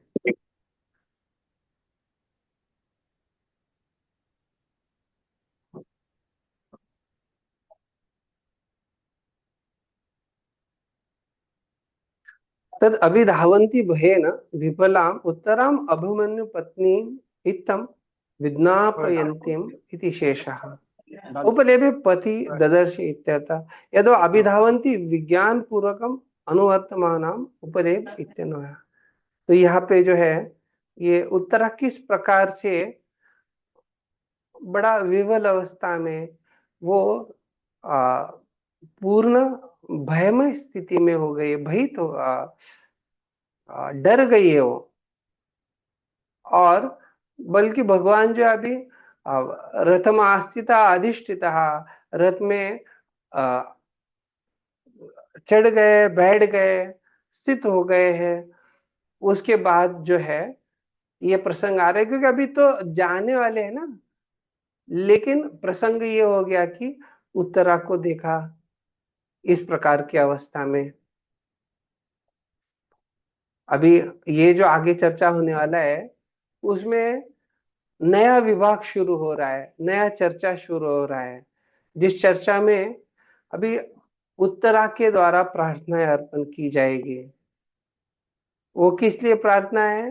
क्योंकि उनके गर्भ में जो बच्चा है परीक्षित महाराज जो है, उनकी रक्षा के लिए वो प्रार्थना करने वाली है। तो हमने जब चर्चा शुरुआत किया तो पहले हमने ये देखा कि किस प्रकार से कुरुक्षेत्र के जो अलग अलग घटनाएं उसके संबंध में चर्चा हुआ, और सुद गोस्वामी जो है वो वर्णन करते हैं पांडव जो है किस प्रकार से भगवान कृष्ण के साथ निमियद अथवा जो जल अर्पण करने के लिए वहां जाते हैं, और फिर उसके बाद वो शुद्धिकरण के लिए स्नान वगैरह वो सारा चर्चा हुआ। फिर वहां पे हमने किस प्रकार से पांडवों को सांत्वयानाभिमास, उनको जो है सांत्वना प्रदान किया जाता है, तो कैसे बोधयामास शास्त्रों के आधार पे, वो सारा हम चर्चा देखे थे। और ये मुनि भी सही था, वो भी देखा हम भगवान कैसे तो मुनियों के साथ जो है ऐसे पांडवों को और अन्य जो वहां उपस्थित है सबको किस आधार पे, तो ज्ञान के आधार पे उनको ढाढ़स दिए। फिर हमने ये भी देखा कि किस प्रकार से ये उनकी आयु क्षीण हो गई थी, क्षत आयु, उन्होंने जो है कच स्पर्श, द्रौपदी के केशों को स्पर्श किया। और फिर आज के ये अध्याय में हम चर्चा की है अश्वमेध यज्ञ का, और भक्तों का जो है कोई अगर 100% भक्ति कर रहा है उसको कितना लाभ है, इंद्र को कितना लाभ है, और जो अगर कोई अंधेरे स्थान में है अर्थात जो भक्ति नहीं कर रहे हैं तो वो कितना लाभान्वित हो रहे हैं। तो हर एक का मात्रा अलग अलग है। अभी जो है पिछले श्लोक में जहां पे हमने ये देखा था कि भगवान जो है निकल रहे हैं, आरूढ़ हो गए हैं रथ के ऊपर, तो इस श्लोक में यहाँ पे उत्तरा का चर्चा शुरू हो गया है, और अभी उत्तरा की प्रार्थनाओं का चर्चा होगा। अरे बड़ी सुंदर प्रार्थना है। तो हम देखेंगे कि अगर एक आज के एक सत्र में हम एक पहला जो श्लोक है उसको कर पाए तो, नहीं तो फिर जितना होगा उतना संभव होके फिर आगे बढ़ेंगे। रूपा जी यहाँ बस तात्पर्य में समझा रहे, पांडव कुल के सारे सदस्य अपनी रक्षा के लिए भगवान पर आश्रित थे, अतः भगवान समस्त परिस्थिति में उनकी रक्षा करते थे। तो अर्थात सबके लिए बता रहे। तो अभी तो देखा तो उत्तरा उनके पास जा रही है तो सबका बता रहे। तो उसका अर्थ क्या है कि देखा जाए तो पूरा कुटुंब कुल जो है एक अच्छे संस्कारों के कारण, अच्छे सत्संग के कारण, शुद्ध भक्तों का जो आदान प्रदान था, तो बाकी अन्य भी जो है उसी प्रकार से भगवान के ऊपर आश्रित हो गए। कुंती महारानी जो भगवान की अनन्य भक्त है, तो उसके पुत्र भी उसी प्रकार के आदर्श भक्त है। देखा जाए तो उनकी बहू जो है द्रौपदी, सुभद्रा, तो ये सारा जो देखने को मिल रहा है ये क्या है कि ये सारे भगवान पे आश्रित है। अभी उनकी जो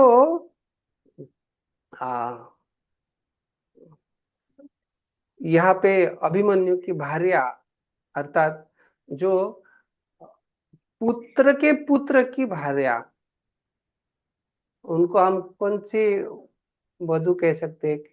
पौत्र वधु, पुत्र वधु नहीं, पौत्र वधु।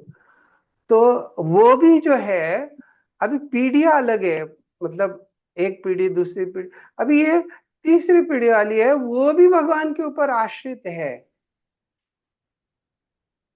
और किस लिए?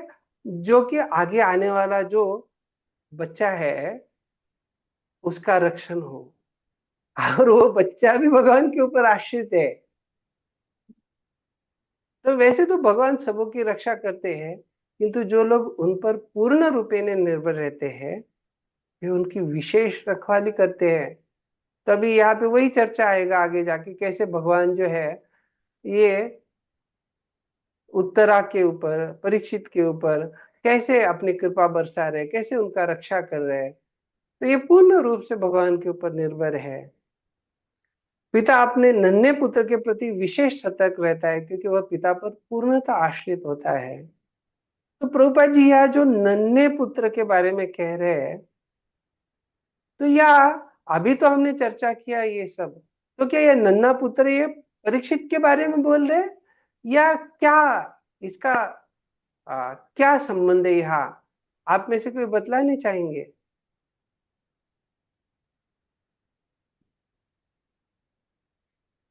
हाँ, शाम वंशीधारी प्रभु।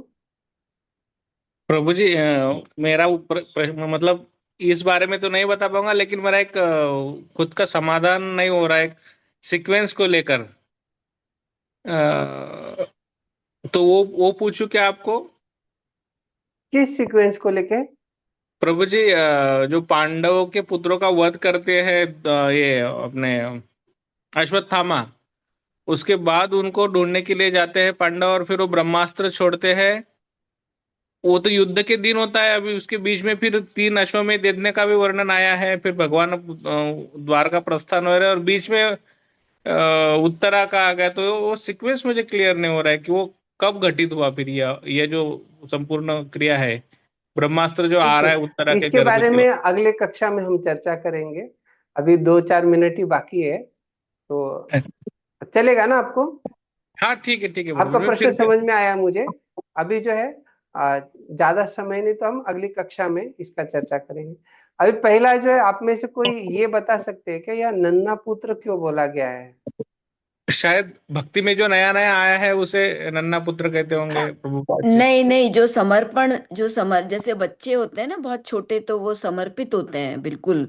मतलब वो तो उनको तो प्रोटेक्शन के लिए पेरेंट्स बहुत सतर्क होते हैं ना।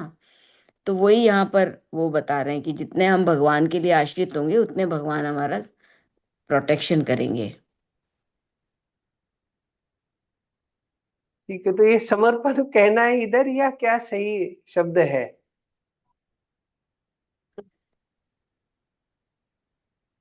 भगवान के ऊपर आश्रित। यह आपके सामने ही लिखा हुआ है, क्या शब्द है हाँ, वो? क्योंकि पिता पर पूर्णतः आश्रित यहाँ होता पे है। बताया गया है पूर्ण रूपेण निर्भर, हम्म। डिपेंडेंसी। अर्थात यहाँ पे जो चर्चा चल रहा है, पिता अपने नन्हे पुत्र के प्रति विशेष सतर्क रहता है। क्यों? क्योंकि नन्हा पुत्र जो है वो पूर्ण रूपेण पिता के ऊपर निर्भर रहता है। तो ये जो पूर्णता आश्रित होने का बात है, ये भक्तों के बारे में चर्चा चल रहा है कि जैसे कोई नन्हा पुत्र पूर्ण रूपेण आश्रित है, निर्भर है, वैसे भक्त जो है वो ये नहीं सोचता है कि अरे देखो मेरा बल कितना है, मैं मेरे शक्ति से मैं जो है सब कुछ कर सकता हूं। उस प्रकार की भक्त की भावना नहीं रहती है। भगवान जो भी चाहते हैं मेरे से करना। अर्थात अर्जुन जब युद्ध भी कर रहे हैं तो उनको यह स्पष्टता है कि ये भगवान की इच्छा है और भगवान की इच्छा से मैं वो कार्य कर रहा हूं और भगवान के ऊपर निर्भर हूं।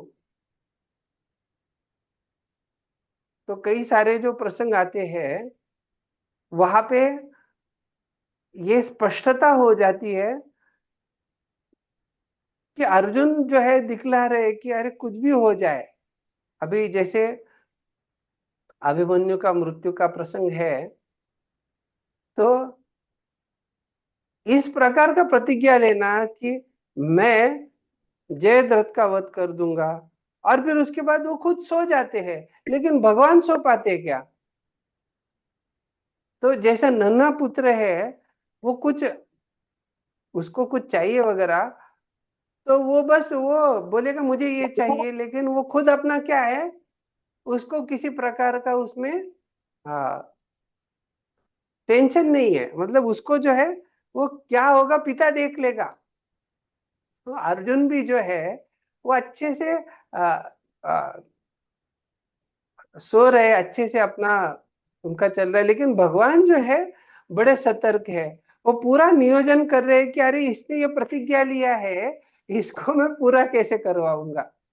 क्योंकि सामने जो है वो कौन लोग है वहां पे उपस्थित, और कोई ऐसा नहीं कि साधारण लोग है, ऐसे योद्धा है, महारथी है, और उसमें सामने द्रोणाचार्य है।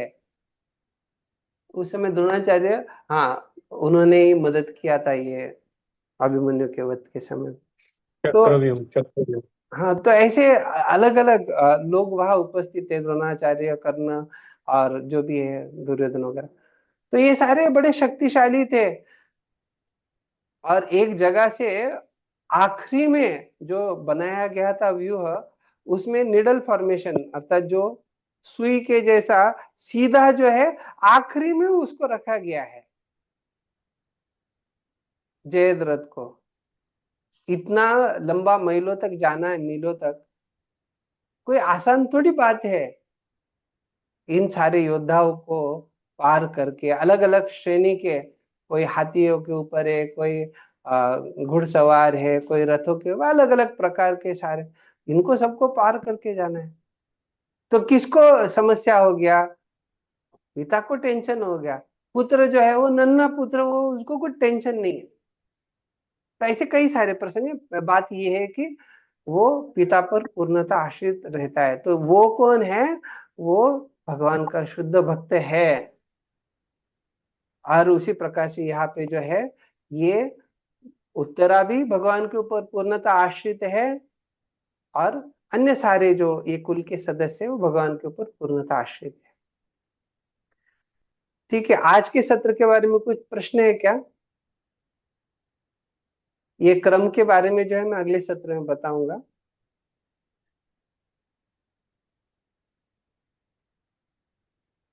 ठीक है, और कुछ प्रश्न नहीं तो हम यहाँ विराम देंगे।